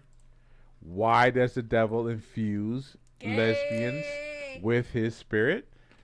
It is so that the devil can control those women. Can you take this cheese? And so he's trying to make as many women as he can into lesbians. How does he do that? He lets these women go and lay around with some guy who just wants to have sex with him. This happens 2 or 3 times, and then a woman... Kind of sounds like you're saying that, and this isn't how it works. I don't... At best, if you were, like, bi or pan or something and you had a bunch of bad relationships with men, maybe you'd focus more on women or decide to, you know, not date men or whatever. That'd be fine. But you can't turn someone gay. You can't turn someone gay. That's not how life works. It's like... I do like that even in his scenario, though, it's men's fault. I'm sick of men. I'm done with them. They always dog me out. I'm just sick of them. And then some lesbian will see that and says, hey, you know, baby, I'll treat you right. I know how to treat a woman, and I'll treat you right. And before you know it, that... Is there a cheese I'll never try? The maggot cheese? The maggot cheese. Yay Oni says, catching my first stream live in like a year. Glad I came back just in time for the lesbian agenda. Based. Gay agenda on the bingo card. Woman is a lesbian because she's sitting down, licking on and slurping around with this woman that she just met. And that woman does treat her right. That woman will break off those hundreds. Oh, you need new clothes? Here, just go ahead. Here, I'll take care of that. Go ahead. Oh, you need to get your, you need to get your feet done and your hands done so that you... He's... Again, the fact that he thinks that what women look for in a relationship is primarily someone to take money from is, I think, illustrative of part of the problem he has with women. I don't know how to tell you this, but when I talk to people who've had relationships but with both men and women, the primary difference that is expressed is not, oh, women give me money. It's, oh, there's actual interpersonal back and forth in our relationship, and there's sharing of emotions, and there's like a less of an emotional wall. Again, we're speaking in generalities here. You know, everyone's an individual, but I'm just saying, generally, that's what I've heard. You look good for me. So, yeah, here's another few hundred for that. Go ahead and take care of that. Oh, baby, you don't have no place to stay? Come on, you can stay with me. Thanks, son. I'll put you up. You know, I got a condo I wasn't using anyway, so yeah, you can stay in that one. You know, I want to come visit you every other night, and we're gonna do stuff. But you know, if you don't care about that, I don't either. I think you looking pretty good. I'll go ahead. You go ahead and take care of that. I'll take care of that for you. Now, this is what a lesbian will do. And a woman. Ga Hyun E. I'll try. Ga Hyun I'm gonna butcher that. Women will be like, well, shoot, you know, what do I need a man for? I mean, you know, shoot, this woman's taking care of me. Now, yeah, I got to do something a little disgusting, but you know, hey, I can. Lesbians are not disgusted by the bodies of other women. It's kind of one of the main reasons they're lesbians. Live with that. This one, she's living large. She's cutting me up. She's breaking me off some. And this is what the devil does. Does he think all lesbians are rich? It kind of seems like it. And he uses those guys who are out there just for some sex, is using you as a semen dump, like a toilet. And then you get all upset, and then now he makes sure this guy exclusively comes in his toilet, confirmed, that you find some woman who's gonna put that homosexual spirit in you and make you a lesbian, and that's the reason why. I'll let my wife put her I'll let my wife put her homosexual spirit in me. It's just so that he can control the people. He can only control those with a matriarchal spirit. He can't control those who are patriarchs. And he doesn't even want to be around them. So take what I've just given you today. Ask Jesus. Don't believe a word I'm saying. You know, don't believe none of this that I said. Ask Jesus yourself. Jesus, is what this guy on this video said true? I mean, he's just making some outrageous stuff. And, you know, some of it's funny. But, you know, other stuff, it's just like, this guy's got no sense. Is that true? And then see what Jesus says. Follow his direction after when he says those things. And then seek him out and learn. And that's what he's looking for you to do. Learn from him. Talk to him. Let him guide you and show you what things really are. So that you're not listening to somebody like me on this video. And you would know because you talk to Jesus directly. That's the whole point of this. So why is the devil making women into lesbians? It's so he can control, turn them into hoes, and enslave them. Bottom line. Well, this guy's interesting. Let me make sure I saved him. Oh, I gotta make sure I save this guy. What a weirdo. The devil is making you a sodomite using women's legs and thighs. What the fuck?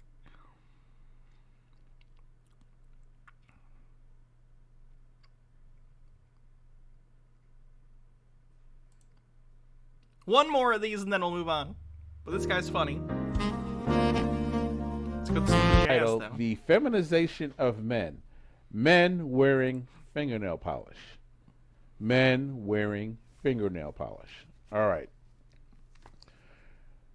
This is going to be a little difficult for many men to watch because men who are men with testosterone are not going to be walking around with fingernail polish on. What? But there are men who will. I see men all the time with nail polish. Sometimes it's black, sometimes it's red, sometimes it's different colors. Primarily I see black on men, but like it just depends. Saw a guy with red the other day. Doesn't matter. Anyone can wear nail polish. It's cute. I like nail polish actually a lot, but I have this bad habit of biting my nails, and I did a really good job for a while. But I've been stressed the fuck out lately. One of the reasons for the subathon. Trying to get a little cushion for myself so I'm not feeling so broke and paycheck to paycheck and in the negative.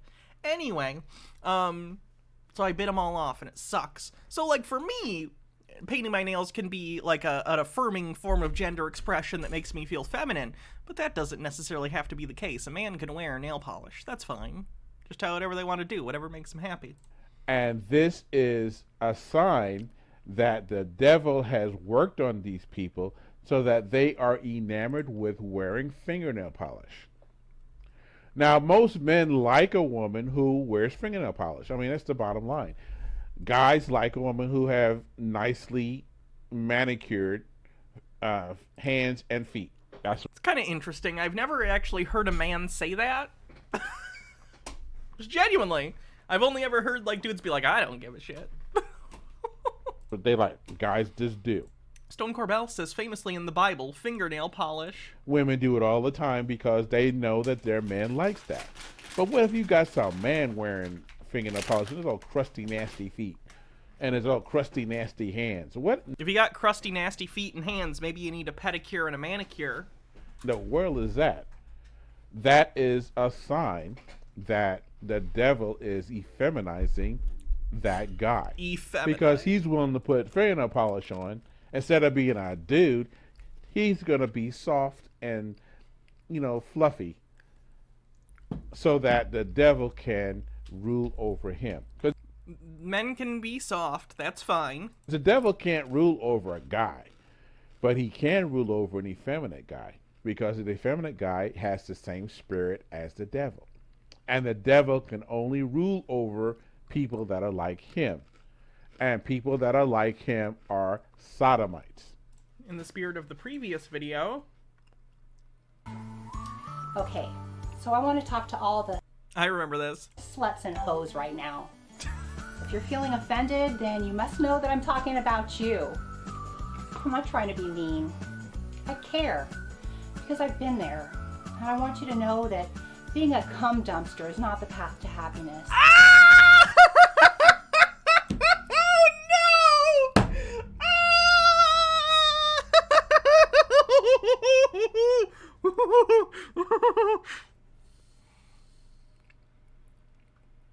Being a cum dumpster might not be the path to happiness, but I think that clip might be.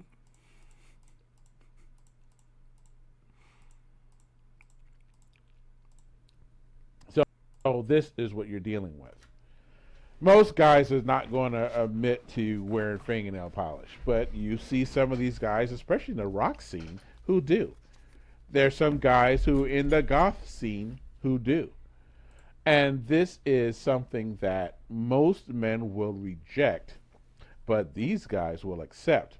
And if they're accepting wearing fingernail polish, which is almost exclusively something that a woman will do, then they... Almost exclusively, because men have been wearing nail polish, I was going to say for decades, but it definitely predates that. There was a period where nail polish for men was not common, that's for sure, in the West, but like, historically it's not like crazy for men to wear makeup or nail polish or stuff like that. They are.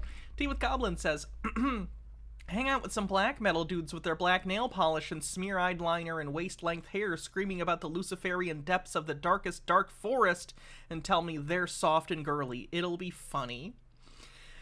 Anti-Pretzel says, I'm gonna say this as a man. It is perfectly fine to wait to take care of your skin, your hair, maybe want to take care of your skin, your hair, your nails. It's fine to smell the way you want, be it like a piece of sanded wood or flowers.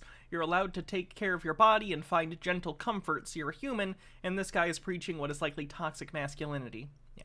Sodomites. And they are effeminate. And they are ones the devil is going to easily be able to rule over. So again, don't believe a word that I just said. Sit down with the Lord Jesus Christ and ask him. Gnome Pickle says, I once saw a woman eating a sandwich, therefore it's not manly to eat sandwiches. It's true. And say, Jesus, this guy's talking about men with fingernail polish. This is like stupid. What's wrong with this food? And then see what Jesus says to you. Your salvation is your responsibility, Christian.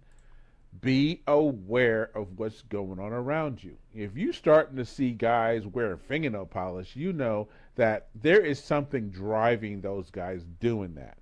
And if there is something driving them to do that, then be assured that there are others that are doing the same thing. The goal is to get guys to be effeminate, to have no testosterone, to have no gonads, spiritually and possibly even physically, so that the devil can rule over them as sodomites. That was a weird one. Strange guy. What else we got?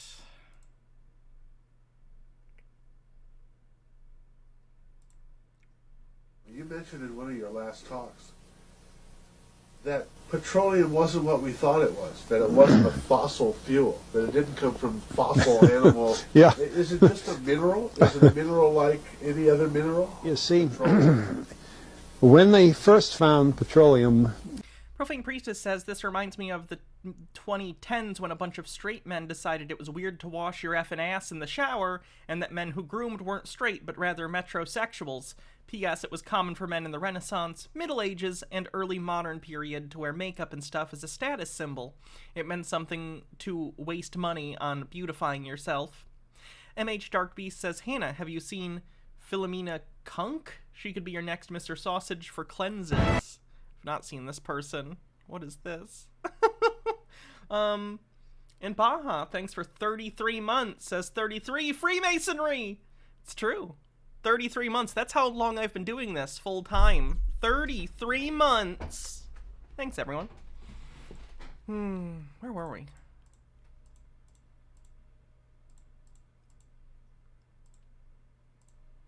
Because they were beginning to make motors and needed on axles or wheels on railroad trains and all that sort of thing.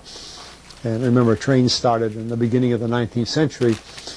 Then oil went from just a lubricant to a fuel, and it made it valuable. You understand oil needs to be refined to be used as a fuel, right? Like it needs to... Rockefeller happened to be the smartest man in the business at the time, but he made most of his money, or much of it, off the transport of the petroleum as well as selling it. But one thing they realized was, because oil is, putting a price on oil is like putting a price on a pail of water. You know, no initial... It's really not. Oil is a lot harder to get than water. cost. It's in the ground, and in those days they were, some of it almost what you'd call surface mining the oil. They didn't go down deep. So in order to get the price up, they hit on the idea that they would have to make it appear to be scarce. That after we take the next few barrels out, we're probably going to have to close as well. You know, that kind of thing. We're very okay, but like, that's not true. There are many companies that are completely independent of one another, looking to extract oil all over the earth. So if it was just cheap and easy to get, it would, like, they'd be undercutting each other. And I get it, there's OPEC and there's, like, price-fixing shit, but no, oil is not easy to get. Fortuitous event. In 1892, there was a convention in Geneva of scientists to determine what organic substances are. Well, the definition of organic is a substance with hydrogen, oxygen, and carbon. And so it's usually a living substance, a tree. You analyze a dead tree, hydrogen, carbon, and oxygen. and grass and so on, living things. Animals, we are hydrogen, oxygen, and carbon. So at this Geneva Convention, Rockefeller took advantage of sending some scientists over, playing the game properly. When this scientific convention was over, they defined oil as the residue from formerly living matter. Well, that makes it a fossil fuel. It's called fossil fuel for the minds of the public to feel that it is an asset that is running out, being depleted. We talk about It is over time. It objectively is. depletion allowance, which is a lot Absolute fucking madness to say otherwise. You know- It is a non-renewable resource. Like, there is no, like, we extract it at such a quick rate relative to how long it takes to form oil and petroleum-like product type stuff. It takes so long that it is a non-renewable resource to us. We cannot replenish it. You fucking idiot. And actually, if you know the world's oil supply, you know that it is not Dread Pirate Mick, thanks for 24 months. Ooh, happy 2nd anniversary. going to run out for an awfully long time. It is the second most prevalent liquid on Earth. That's the stupidest fucking thing I've ever heard. Jesus Christ. The testimony of paleontological botany.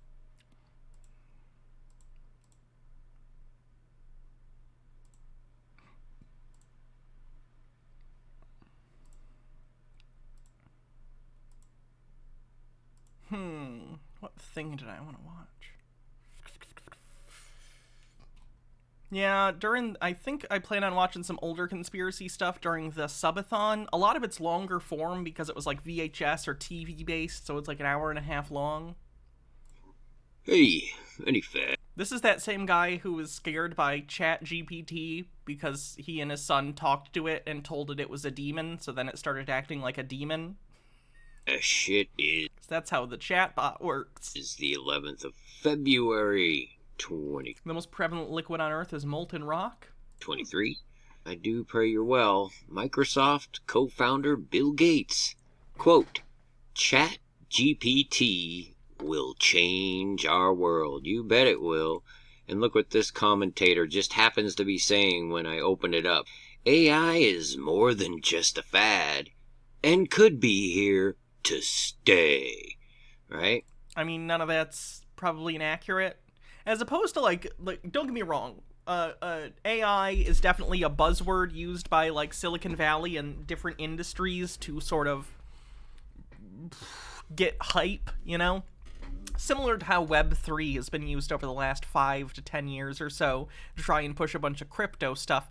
I think the difference is that crypto is sort of a vacuous bullshit quote-unquote technology that isn't actually going to revolutionize anything, whereas I think stuff like machine learning that's used to create stuff like ChatGPT probably actually is going to be used in a lot of different industries and productivity tools in the future. So, like, whether you like it or not, it's definitely going to be a thing. What's that going to mean for people whose jobs it is to write stuff and speak about things? I don't know. I can tell you right now, for the first time, I'm concerned about the future of my job. Why? Imagine there was imagine someone could create a chat bot, and it's like an AI avatar thing. Like, what's the word? A VTuber. It's like a VTuber that's run by a chat bot, and it sounds like a real person, you know? And you can watch them, and you don't have to give them any bits or anything for them to be sustained, to have food, and to pay bills. You're probably going to watch that streamer if it's basically the same thing as watching someone like me. And this is going to be a problem, like, in tons of industries. I'm just saying, regardless of how we feel about it personally, it's something that's happening. So we need to learn how to deal with that and how to best organize society so that everyone can benefit from the good of streamlining production and stuff with AI as opposed to just a few. But we've seen how that works out in the past, and we know that productivity gains all go towards the 1%, and the rest of us get fucked. So.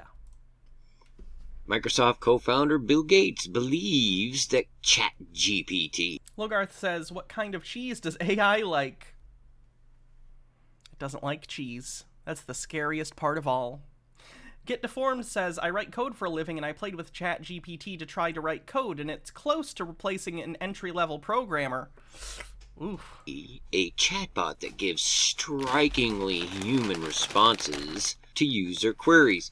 Man, I'm telling you, this is the literal unleashing of these entities into full-on control over these things. We already get all our weather through AI models, and this war situation, COVID, we're all AI driven. What? What are you talking about? And these are not entities you want running anything. Believe me. And they'll present themselves as the nicest, sweetest things you ever met. Even on video. The deep fake stuff is a real thing, man. He says, is as significant as the invention of the internet. Now, that's quite a statement. Wouldn't you agree? Yeah. He told German business daily Handelsblatt in an interview published yesterday. Till now, artificial intelligence could read and write, but couldn't understand the content. New programs will make office jobs more efficient. No, it'll just eliminate them is what it'll do. This will change our world, he said in comments. And that's as far as they went with it. ChatGPT, developed by U.S. firm OpenAI and backed by Microsoft Corp, has been rated, get this, the fastest growing consumer app in history. Yeah, it's not surprising. It's a pretty crazy thing. I've toyed around with it. I'm sure many of you have too. Yeah, you got that right, buddy. That is saying a mouthful right there. People are gobbling this up, and they're going to be led into destruction. This actually reminds me of the Bible in Joshua 7, when they go in to fight AI, and they're defeated by AI. And the reason they're defeated... What? I'm trying to figure out what all these markings next to every single, like, other word is. Is this his own psychotic fucking, like, citation Bible? Stone Carbell says, does anything not remind this guy of the Bible, honestly? No. Bible is the only source of wisdom on the bingo card. Defeated by AI is because they didn't consult God first. God had just done an amazing thing by leveling Jericho before their eyes. Now they send these spies in to check out AI, and they come back and say, no problem, Joshua. Just give us 2,000 or 3,000 men, and we'll go up and take them. No problem. And what happens? They get whooped. That's what happens. And 36 of them are killed by... Evil Dead says, unironically, this guy... Don't date robots! Brought to you by... Space Pope. AI. And why did that happen? Because they didn't square themselves away with God first. You see what I'm saying? If you're not in Christ, if you're not indwelling the spirit of... Yeah, he said I was a Canaanite city. Said... In case anyone else needed to hear that and didn't hear it the first time. I is a Canaanite city, and he thinks it's analogous to AI, the acronym in English.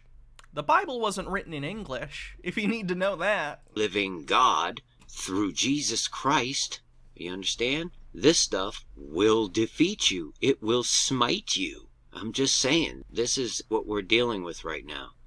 And these things that we're summoning into the world now are not demons, they're not evil, but they're more like the Lovecraftian great old ones. I feel like that's not an illustration of a great old one as much as it is an illustration of, oh god, what's the story where it's the town and they're by the water, and underneath the water they're all turning into fish people. They're turning into fish people. Innsmouth! Yes. Yes. Dagon! Thank you! The fucking deep ones! Discordant Vol says, smite me, squid daddy. Ooh. There are entities that are not necessarily going to be aligned with what we want. He's speaking metaphorically, which is something that I think a lot of conspiracy theorists have trouble grasping. What he's saying is that AI, if a general AI were to exist, it is not a malevolent entity that you might think like a demon. It is, however, a Lovecraftian creature in the sense that its motives are so foreign to our own, and its own internal thought process would be so foreign to our own that it would be concerning. For instance, I don't have malevolent intent towards like ants or spiders or anything, but if I see one in my house, I'm probably gonna squish it. Doesn't necessarily make me evil, you know? We're just on such different levels of existence that it's irrelevant to me what happens to the ant or the spider, you know? I just thought that was... That's the metaphor he's spinning up. worthy of sharing once again. AI. You will not defeat AI without the power of Christ in you. Just saying. Missed that Terminator sequel. God bless you all. Peace and grace to you. Many fish.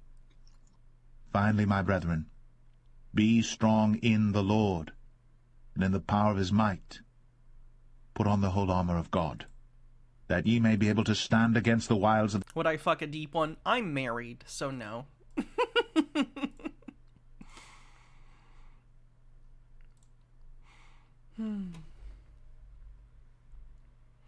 A zombie apocalypse podcast once put it like this: evil is something equals do to each other. Yeah, that's probably a good way to put it.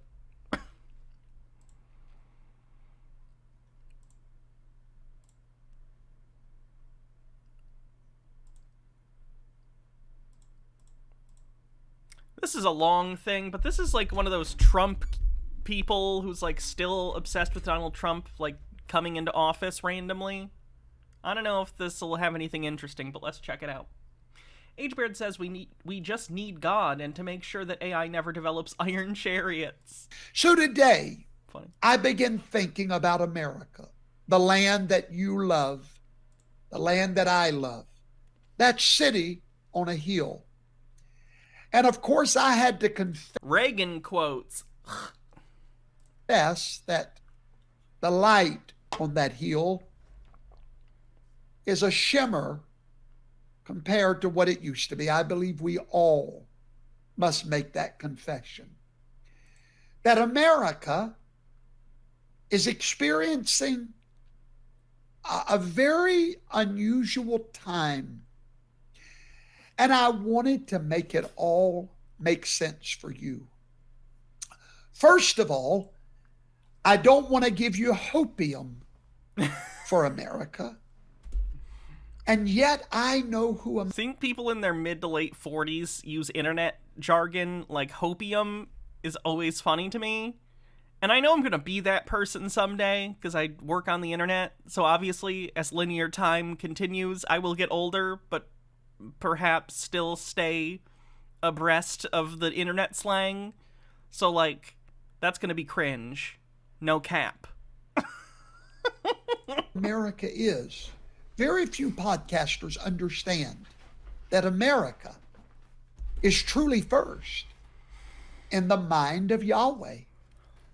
Most people don't know that America are the descendants of the lost tribes of Israel. What? Hold on. In the mind of Yahweh.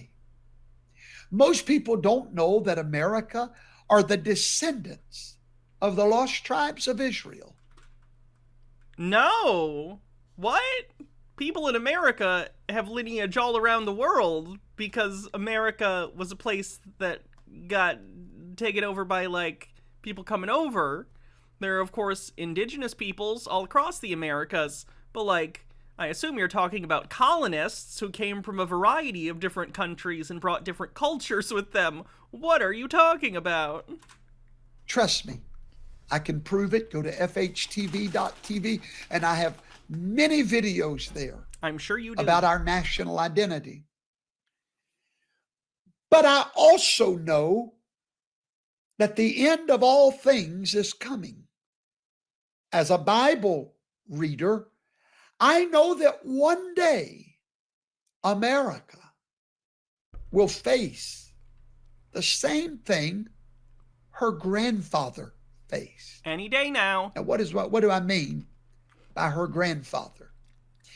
Well, so far, America's grandfather and America's father have both fallen into oblivion. And unless you look at... Who do you think is America's father and grandfather? Like, I could maybe see if you say, like, is he saying the UK? Because, you know, a lot of the colonists came from the UK? Is he what is he talking about here? Your family's history, then you don't understand the family tree. England and Rome? Oh my god. Civilizations attempting to tie themselves to Rome is cringe and over fucking played.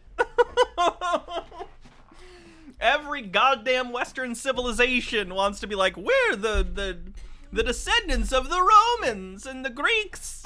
Shut the fuck up. No one cares. Build your fucking columns, you goddamn losers. Traits.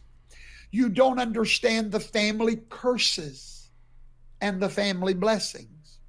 Tonight I'm going to reveal to you America's grandfather, and I'm going to show you what you need to know. And if you're taking notes tonight, get ready. There's going to be a lot of them. Because I want... Discordant Vole with 100 bits says shakes fist at the Daedric Prince. You to know what you're fighting for. America's grandfather is none other than the first republic that ever existed in the history Athens of the world. Yes, Rome. Wait. Oh, okay. Now, anyone that's been to college or to... Not democracy, republic. Wait, no. Wait. University, you know that you will spend many hours in a... Do you know about the Greeks? Classroom, hearing professors lecture you on the fall and the rise of Rome. And I'm not going to go into all of... Athens was a republic. Right. ...of the details of that great empire, but Rome is the grandfather of America. And there is a reason that we need to study Rome tonight. And the Holy Roman Empire is also Roman, for sure. Tea with Goblin says, I mean, let's follow that back. England colonized America, but England was colonized first by Rome, and then by the Norse, and then by the French, so that's a complex family history there, buddy. Almost as if the history of the West is complex and defined through cultural syncretism and violent colonialism.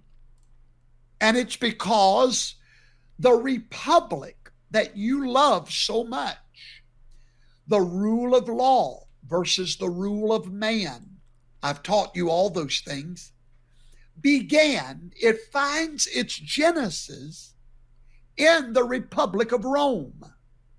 Rome was governed by the laws created in... I don't know if you know this, but like, I don't know why people put up Rome as this awesome fucking thing. Don't get me wrong, Rome is an interesting topic. Like, the Roman Empire is incredibly interesting, and I understand why there's a lot of historical study. They were, you know, in charge of the Western world for a very, very long time. But, like, I wouldn't want to live in Rome. Like, if the Roman Empire would appear today and could take over as the government, I wouldn't want that. I would not want a government system that worked the way Rome did. The Romans were not great at, like, treating people awesome. They had slaves, and they conquered people, and they crucified people. And I'm not talking about Jesus. I'm talking about everyone else they crucified. Not great. Not really great.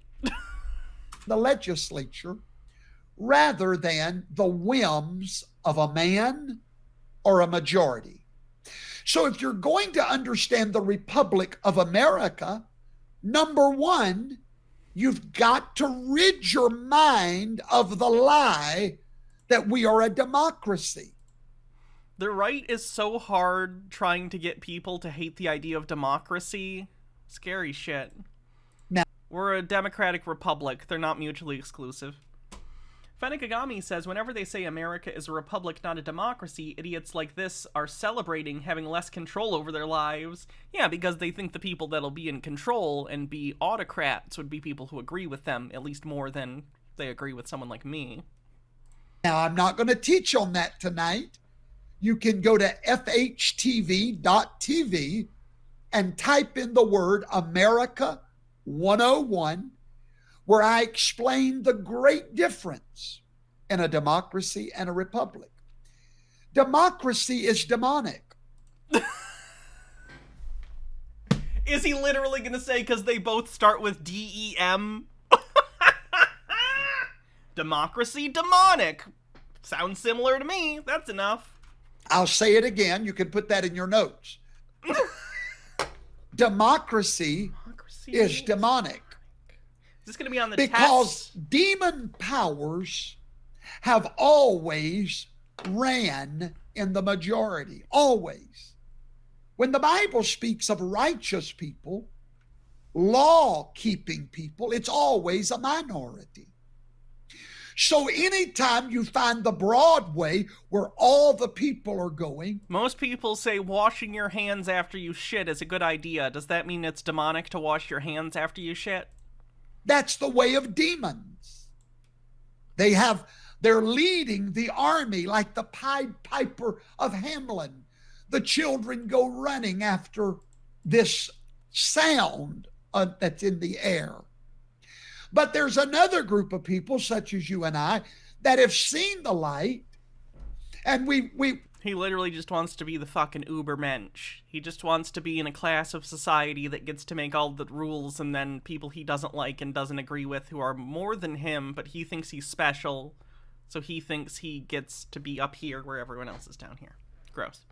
Tea with Goblin says, how are people watching this and taking this as anything other than a massive red flag? Are Americans okay? Do you want to come over? I would love to be anywhere but here. Organic Bubbles says, per cable TV shows, Roman shared one butt wiper toilet. What? But one butt wiper per toilet. That's a deal breaker for me. Yeah. We choose the rule of law. Did you hear about Davicus? He caught cholera at the communal toilet the other day. Rather than the rule... The local council keeps refusing to replace the shit stick. ...of the majority. Now, Rome was the very first civilization that established a republic. You know the end of that story. You know... Literally every civilization that's ever existed has ended.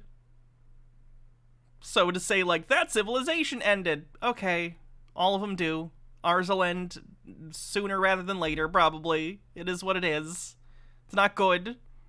But until humans learn enough about our fucking issues, it's gonna keep happening. Don't know what to tell you.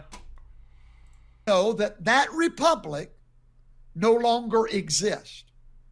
Now, the Word of God tells us that if you want to know the future, you must look to the past. Why is that? Because the more things change, put that in your notes, the more they stay the same. The more things change, the more they stay the same. There are two things that never change: God, Yahweh, and man. Have you ever read the Old Testament versus the New Testament? There's quite a bit of different messaging. God is always good. Man is always rebellious. He who does not study history and learn from it is bound to repeat it. So tonight I want to give you Professor Toto's perspective on the grandfather of America. Okay. That's basically his monologue. We heard enough.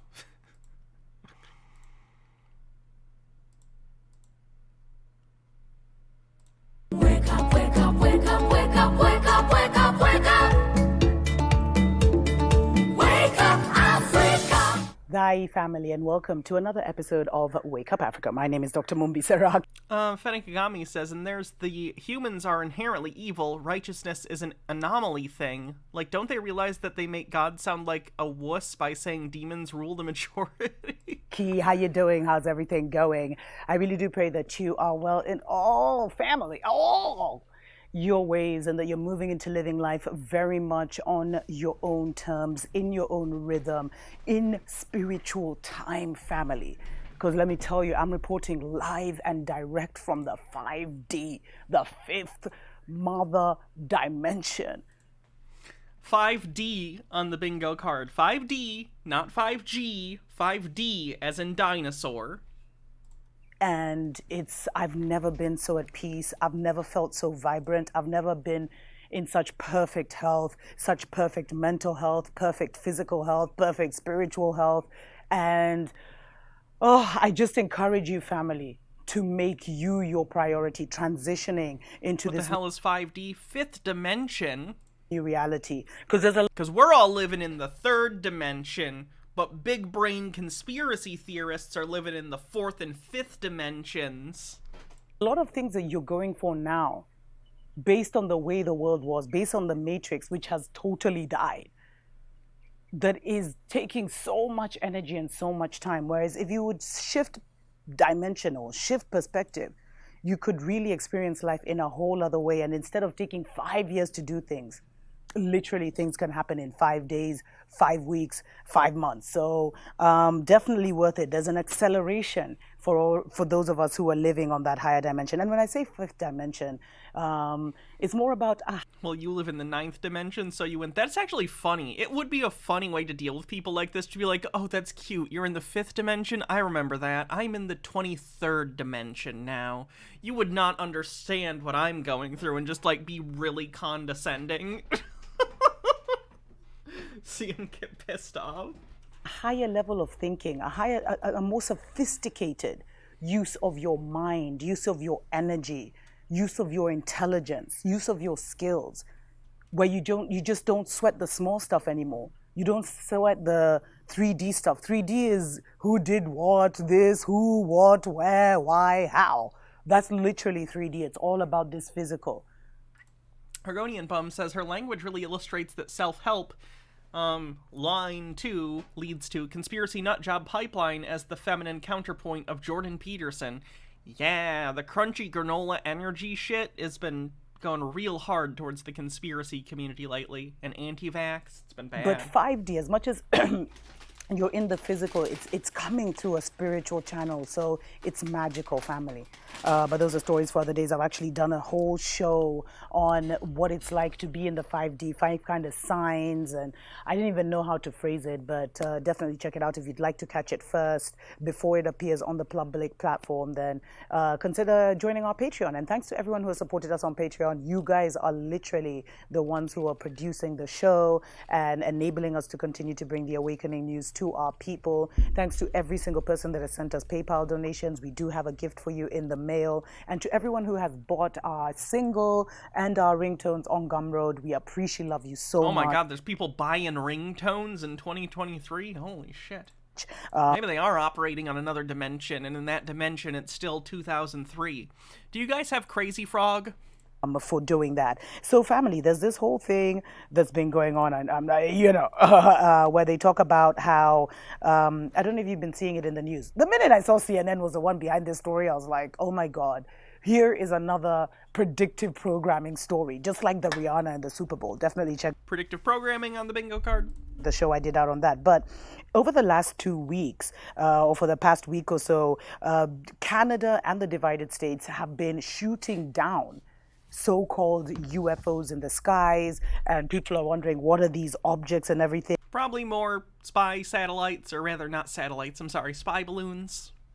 Multiple flying objects have been tagged for the most part as unidentified, and they've been shot down by U.S. fighter jets. Another destroyed object was identified by the U.S. military as a Chinese surveillance balloon, and it almost looks like the divided states under attack. because we've all heard that, 2023, I mean, that's it. I was just reading the news. We've all heard that 2023 is going to be a major year of chaos for the divided states. Anyone could make that prediction. It's been turmoil in the United States basically since 9/11. And probably way before that. But, like, to be honest, I don't remember much before that. So...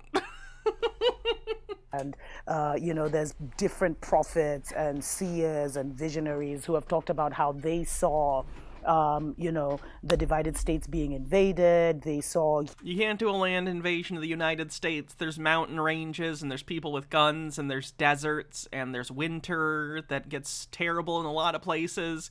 You can't effectively do a land invasion of the United States. It just wouldn't work. UN troops in the divided... Even if you could take some of the land, you're not holding it. States, they saw China and Russia in the divided states, and the only thing that Russia, whose most of their military is in fucking Ukraine and losing.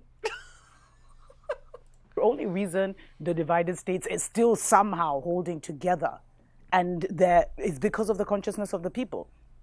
The group consciousness of the small number of people who are awake in the divided states is what is keeping that nation afloat.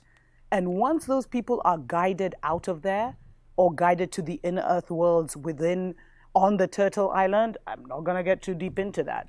We're really going to see the total collapse, because Babylon Matrix is literally being unhealthy. United States referred to as Babylon on the bingo card.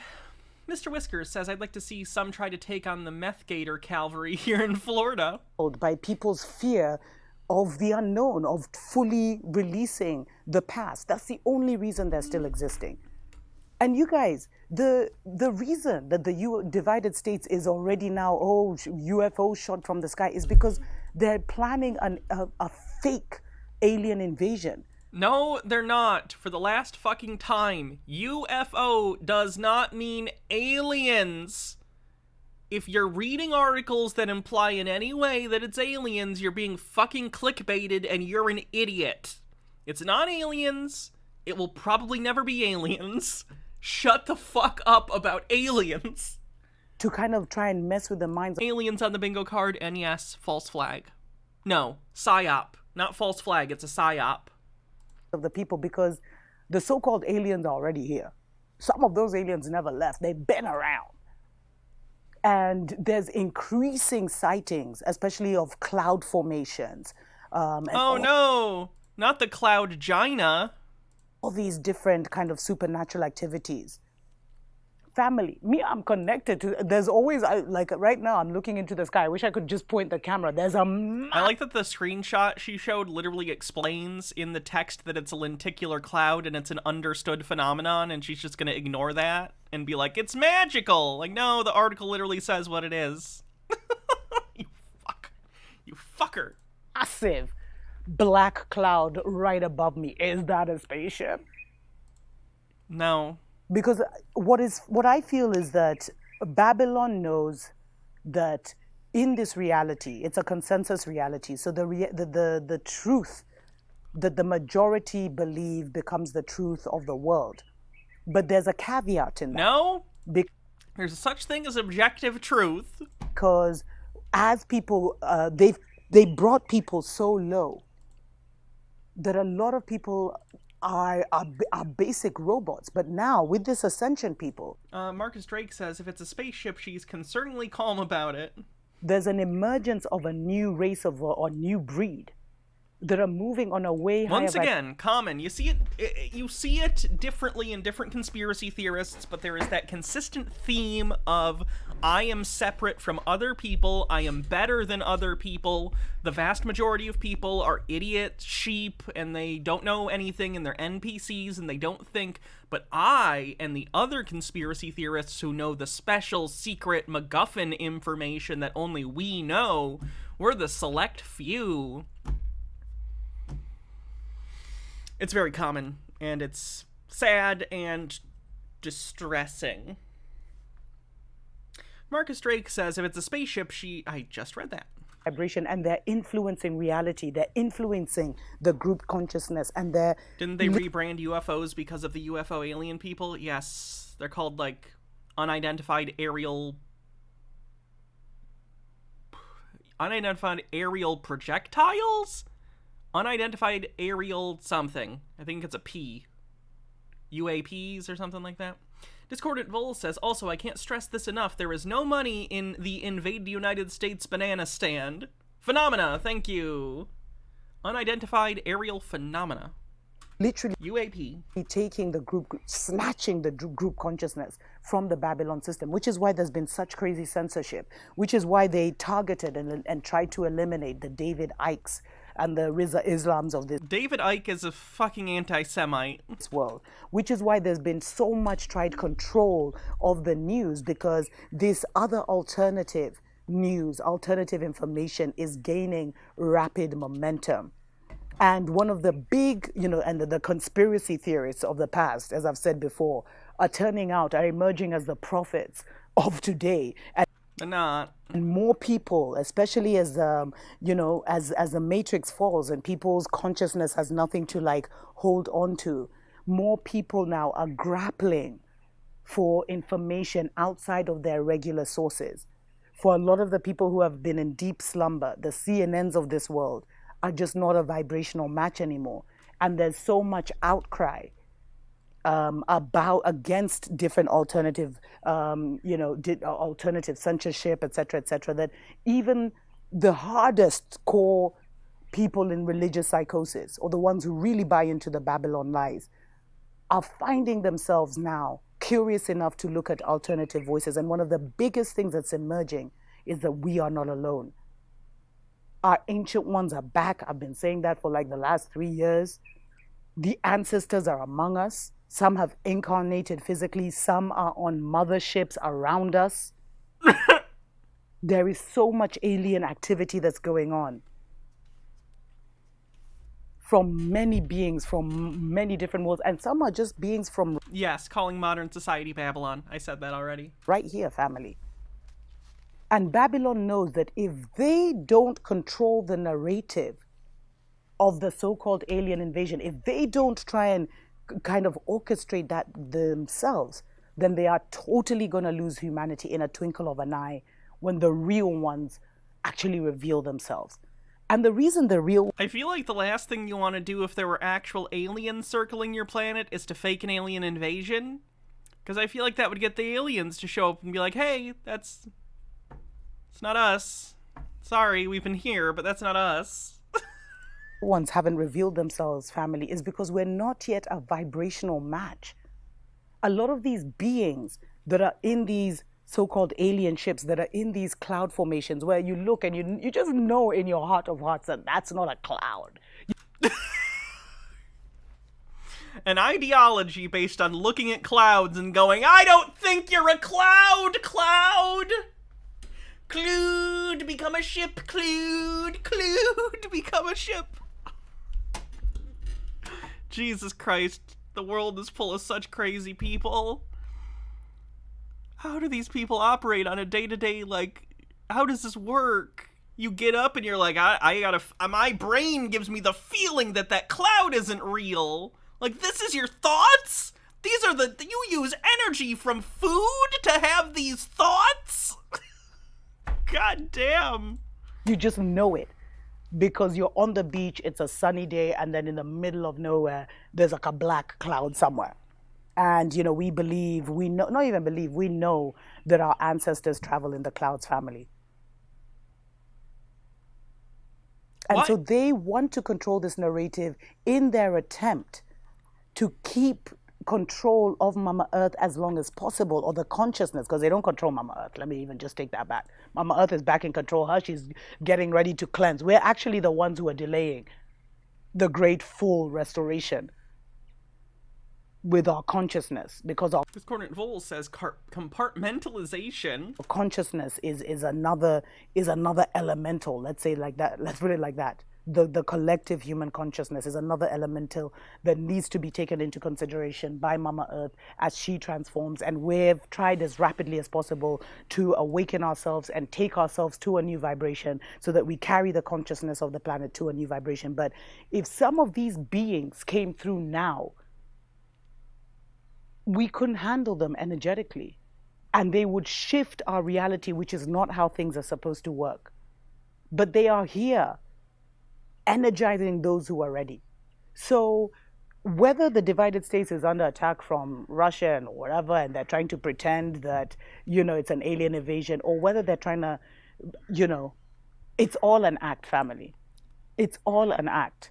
Like, I hope by now you know that there was never any landing on the moon. First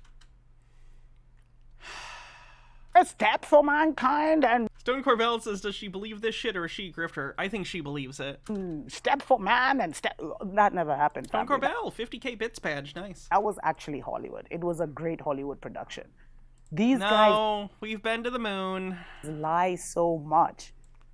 Do you really think they have the technology to bring down a UFO? It was a fucking balloon. Yes, we have the technology to shoot down a balloon.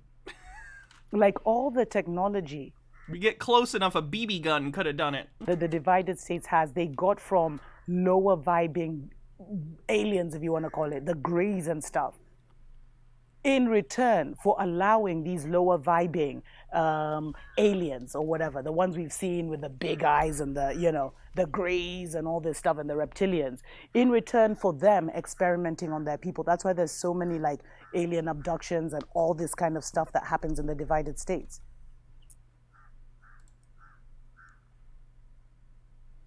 But the aliens, whoever you want to call them, whether you want to call them God, whether you want to call them aliens, and it was talked about chariots of fire.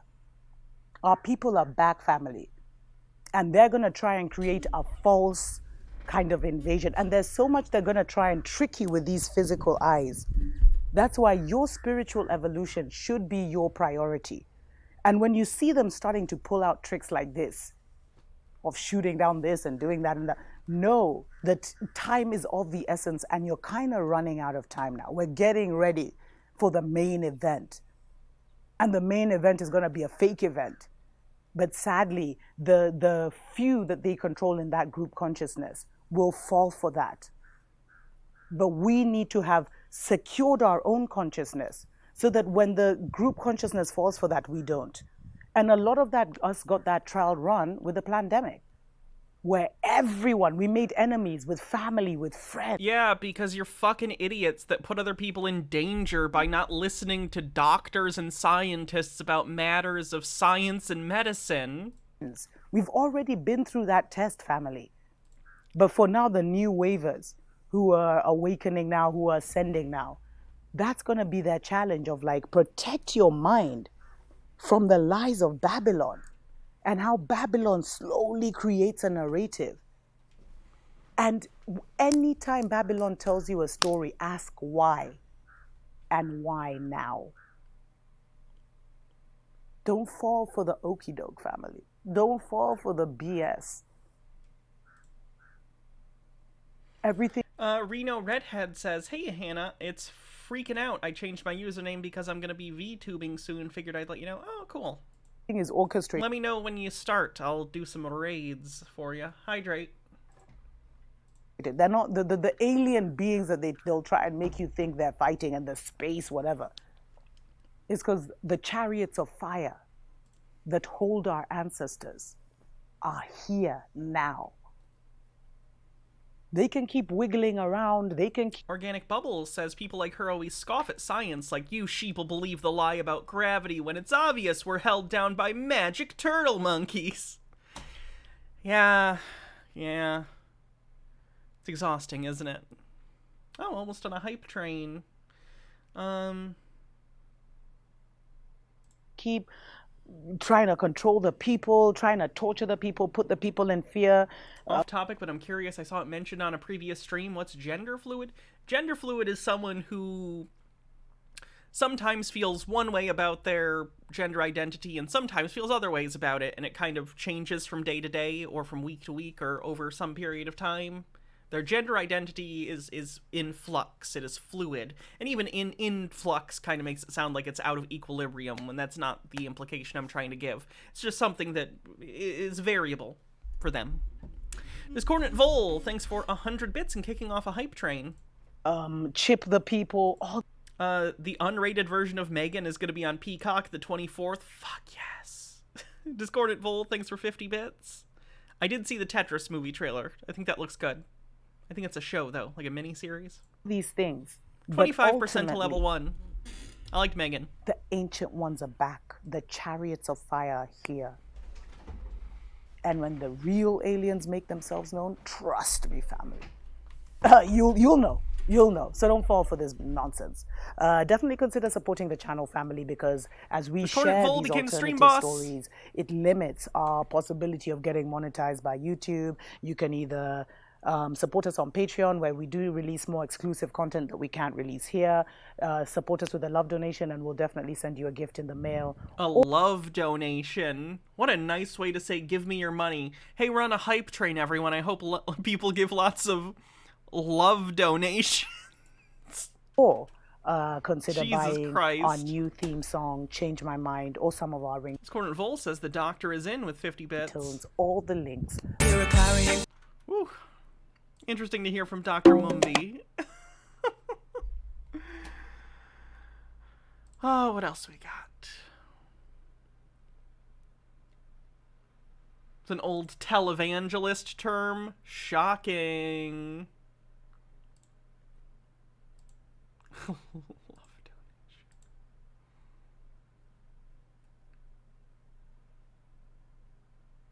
What was this one? Hey. Burbs, thanks for continuing your gift sub from Vast Lunacy. Steve with a Q with 100 bits says, but the last guy said love donations make us sodomites. 66% to level 1. Honeyfish, 15th of February 2023. This is hurting my throat just listening to it. I do pray you're doing well. I truly do. I wanted to share this with I do pray you're feeling well. I really do. This is how I talk. This is really good for my throat. you because of the way it came to me. I'm just simply browsing through the BitChute menu.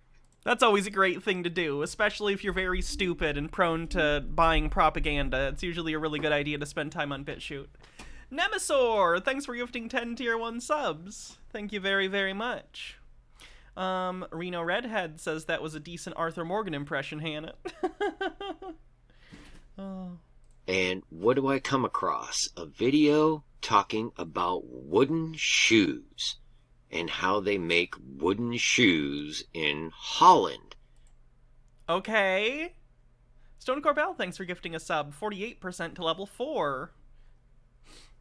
And it dawned on me. Jade Helm was an exercise to master the human domain. And some of you may remember there was quite a bit of controversy surrounding this exercise, which utilized AI technology to organize and execute various missions. The fuck is he talking about? Discordant Vol says wooden shoe like to know. That was a pun that didn't make me angry at all. That's weird. I thought that one was genuinely cute. Sabotage. And I believe that's I don't even know what Jade Helm is.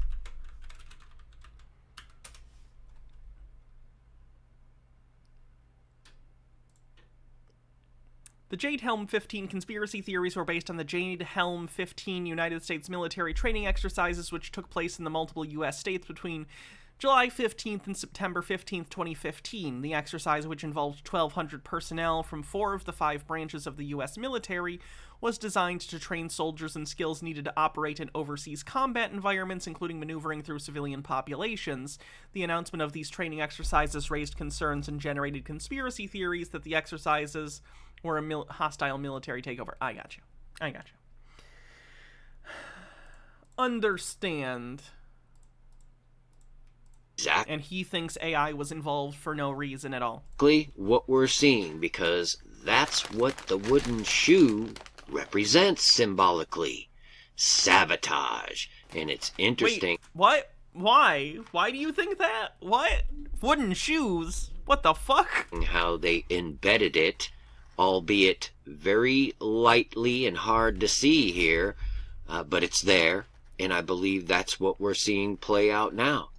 Is an AI-driven sabotage on the United States and subsequently the world. You're not. That's not a thing. There's no such thing as true AI. It doesn't exist at this point in time. Maybe it never will. Who knows? That's what you're witnessing. The wooden shoe represents sabotage. You have these balloons, the intelligence that these balloons gather, all these train derail. Organic Bubbles, thanks for gifting 10 Tier 1 subs. You're in good company with Nemesaur. Thank you both for gifting so many subs. Discordant Vol says, see Amerigeddon, the Alex Jones fiction movie. I've seen it. Marcus Drake says, the French for wooden shoes is sabot. Using them to break early machines is the source of the term sabotage. Ooh. Wooden shoe gang. Rise up. 28% to level 6. Ailments in the food supply. COVID was completely and utterly an AI program run, and still is. I like that none of them said anything like this during, 2020, 2021, but as soon as, the Chat GPT thing came out, all of a sudden they're talking about AI all the time. It's almost like they're crazy, and they're just using whatever's going on in the news to spout off a bunch of nonsense. Warp Speed, Tiberius, all Department of Defense. They are now testing F-16s that run on AI, battle tanks, no one tell this guy about any other kind of autopilot. drones, robots. All your internet information is now corrupted by AI, on and on. Your own military is sabotaging us, itself, in fact, and country. And most people just don't get it. So my suggestion truly is prepare yourselves for the onslaught of spiritual warfare to manifest in your personal life. Lovely. Absolute Disgrace, thanks for gifting a sub. And these things that we're summoning into the world now are not demons, they're not evil, but they're more like the Lovecraftian great old ones. There are entities that are not necessarily going to be aligned with what we want. And there's only one defense, period.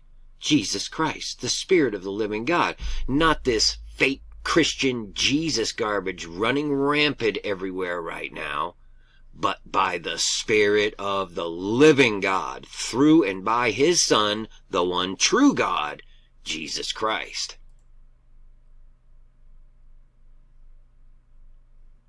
I'm assuming he just takes umbrage with, depictions of Jesus as helping the poor and loving people, and he likes his Jesus to fucking hate people. I don't know.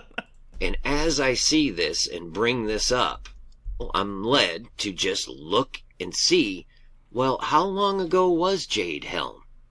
And lo and behold, as of this very day, from July 15th, Tea with Goblin says, the last of my biddies, but I thought you might be pleased to know that our Sydney World Pride has started this week. The city is covered with rainbows, and queers from all over have descended on our already very gay little metropolis. Tonight I'm going to an event called Jurassic Lounge, a queer disco held at our Natural History Museum. Gonna get dressed up, dance, listen to clever people talk about dinosaurs, and do tequila shots out of test tubes. Woo! I hope you have fun. 2015, when it began, is 2,772 days, or exactly 7 years and 7 months to the day, which equates to exactly 396 weeks. And I'm led to look these numbers up in my Bible concordance, which gives all the definitions to the words in the Bible. And the word for 2772 in the Greek concordance is only used one time, and it's money, which the love of money is the driver of all evil. It's the root of it. And the 396, which I could go into a bunch of things about 369, means to overthrow or subvert. Sabotage, anyone? 30 seconds left in the this is what's going on. And I can't stress it enough. There's one defense. One. Or you will be deceived. I don't care how cunning and smart and rich and prepared and how many ARs and training, how many years of food you got. It does not matter one single single bit. If you do not have the Spirit of the living God dwelling in you, you will fall prey to what is coming upon this world, and that's a fact. Do you understand? I pray you do. Thanks Because for this level is 5 no hype, joke, everyone. people. This is on. I'll leave links to this stuff. God bless you all. Peace and grace to you. Many. God damn. I swear these people.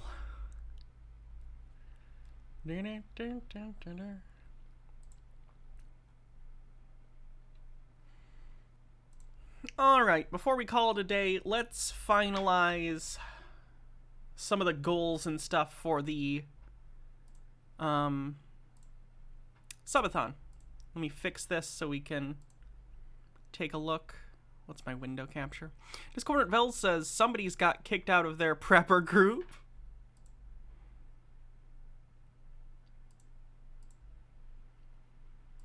There we go. Okay, so let's see. We have right now for the Subathon stuff that again is happening Monday. Let me adjust this actually so you can see it better. Right now we have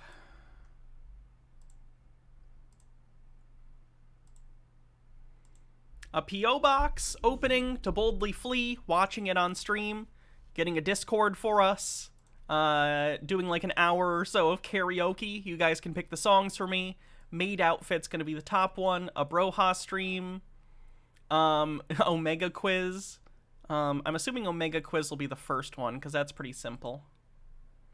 Let's see. Let's do a numbered list here.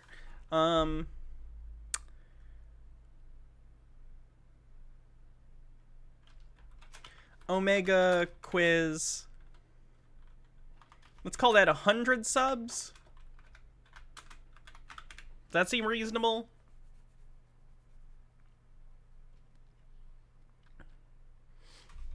Because, to be clear, the top is the maid outfit, which is 1,000. 2 can be at...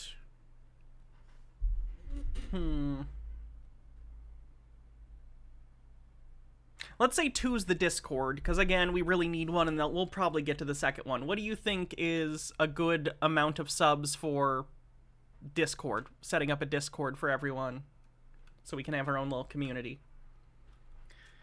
Set up in a Discord. 150? I don't think that's unreasonable. 2 people said it too, so that's probably about right. P.O. Box will be number 3.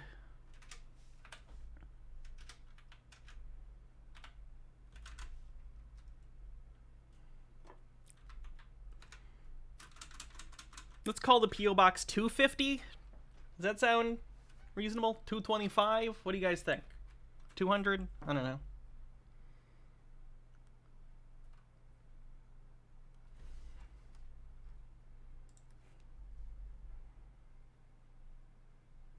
$225? Okay. Let's go 225.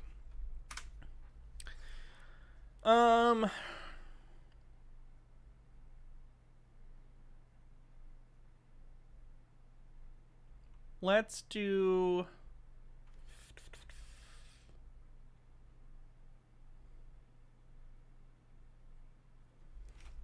What do you think's worse for me?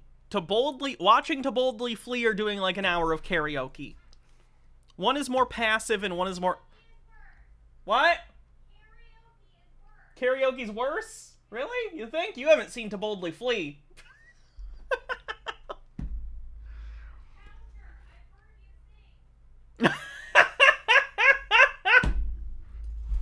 Fair enough. See, other people are saying To Boldly Flee is worse. We'll put To Boldly Flee at... We'll do To Boldly Flee viewing. And we'll set that at 350. I'm setting that at 350. 5 will be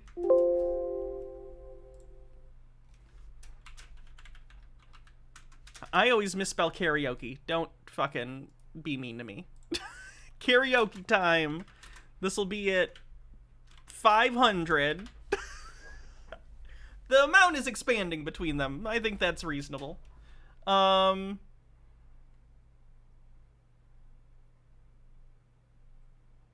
Let's do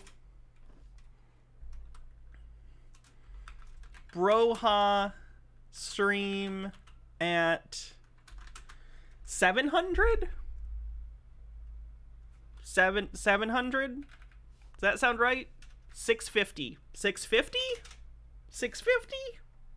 650 or 700? 650? Okay.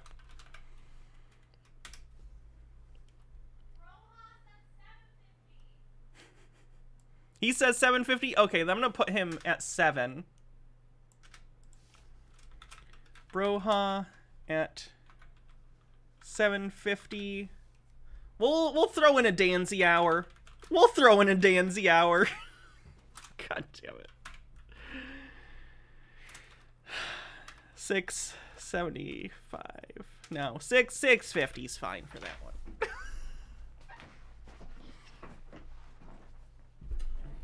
We'll rate Occult Comics after this. What else did we have? I think we just had the maid outfit. But I want some. Is there? Can you think of? Do you think? Does anyone have? I'm yelling in the mic. I'm trying to get this to Halloween Town because Halloween Town's making a poster for me.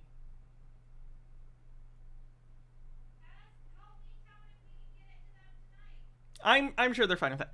Okay, this is what we have right now. I want to have 10 if possible, but does anyone else have, not the Space Jam review, does anyone have any other suggestions while we're here? Community Minecraft? I don't want to set up a server.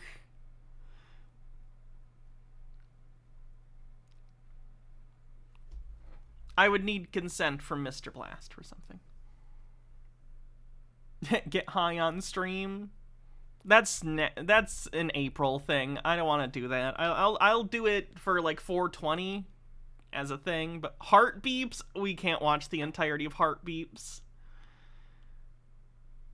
Chat pilots the stream for an hour. How would that work? We'll throw in a lower one. How about this? Let's make this 250. And then at 200, we'll throw in Jackbox games. Tangerine Druids, thanks for 13 months, says, can't wait for your subathon, Hannah. Thank you for being here for the last 3 years. You and Jake have saved my sanity.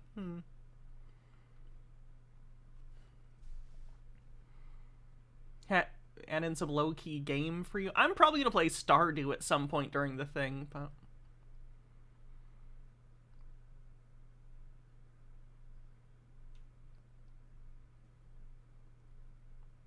A dating sim game? Oh, God. I don't know. Don't know about that one. I'd have to buy the game, too. Cheese stream? I'm not that good at cheese, though. I just eat it and say it tastes good. Chug a can of Coke? I don't want to vomit. The maid dress is going to be at the bottom. So, maid dress is 1,000. 1,000 subs gets you the maid dress. And then I'll wear it for the rest of the subathon.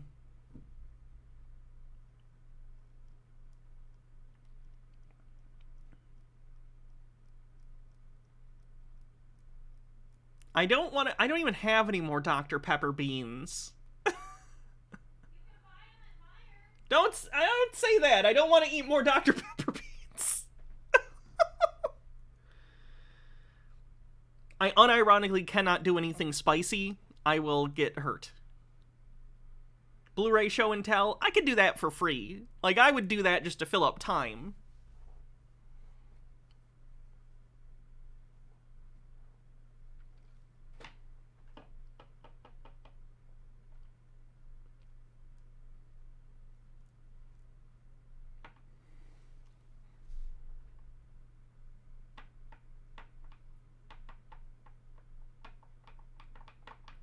We can throw horror game in here somewhere. Some people seem interested in that. Though I don't know where I'd put it. Definitely in the low end. Let's put it here. $225?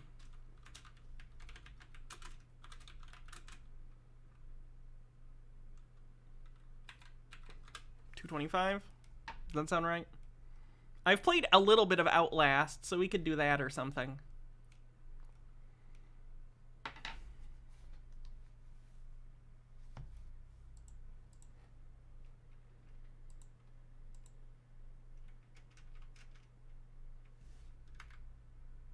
Shit.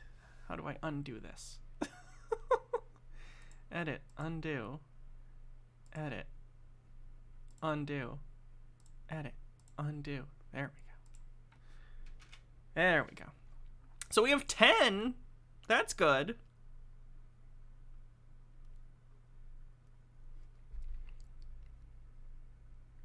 Anyone have any other things that haven't already been said?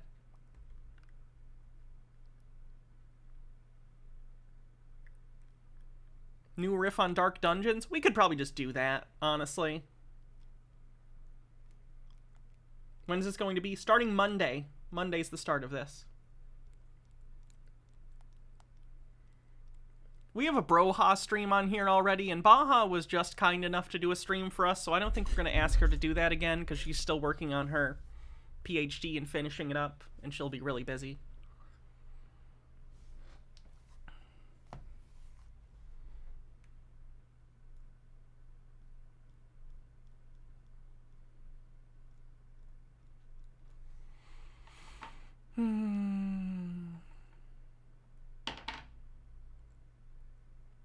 I think this is good for right now.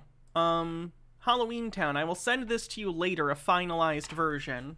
But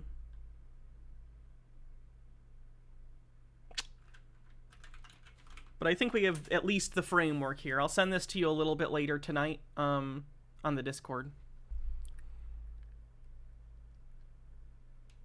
Cool. Alright, let's see who we're gonna raid. I know it was already talked about that I think Occult Comics was doing a subathon.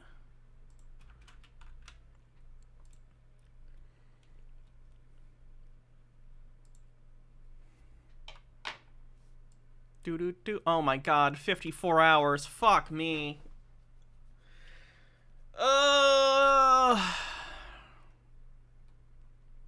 Alright, well. Have a good night, everyone. Love you, Mr. Blast. Yeah, I can't. I would do butter nips again if I could, but I can't. And also, my titties are only for my wife's to see. So, my wife to see. And to US. Alright, have a good night, everyone. I'll see you guys tomorrow for a regular stream, and Sunday for a regular stream, and then Monday we'll get to it. So, go find money somewhere to give me to make me miserable. Seriously, thanks for hanging out, everyone. I'll see you guys later. Thanks for all the cool ideas and stuff. Adios.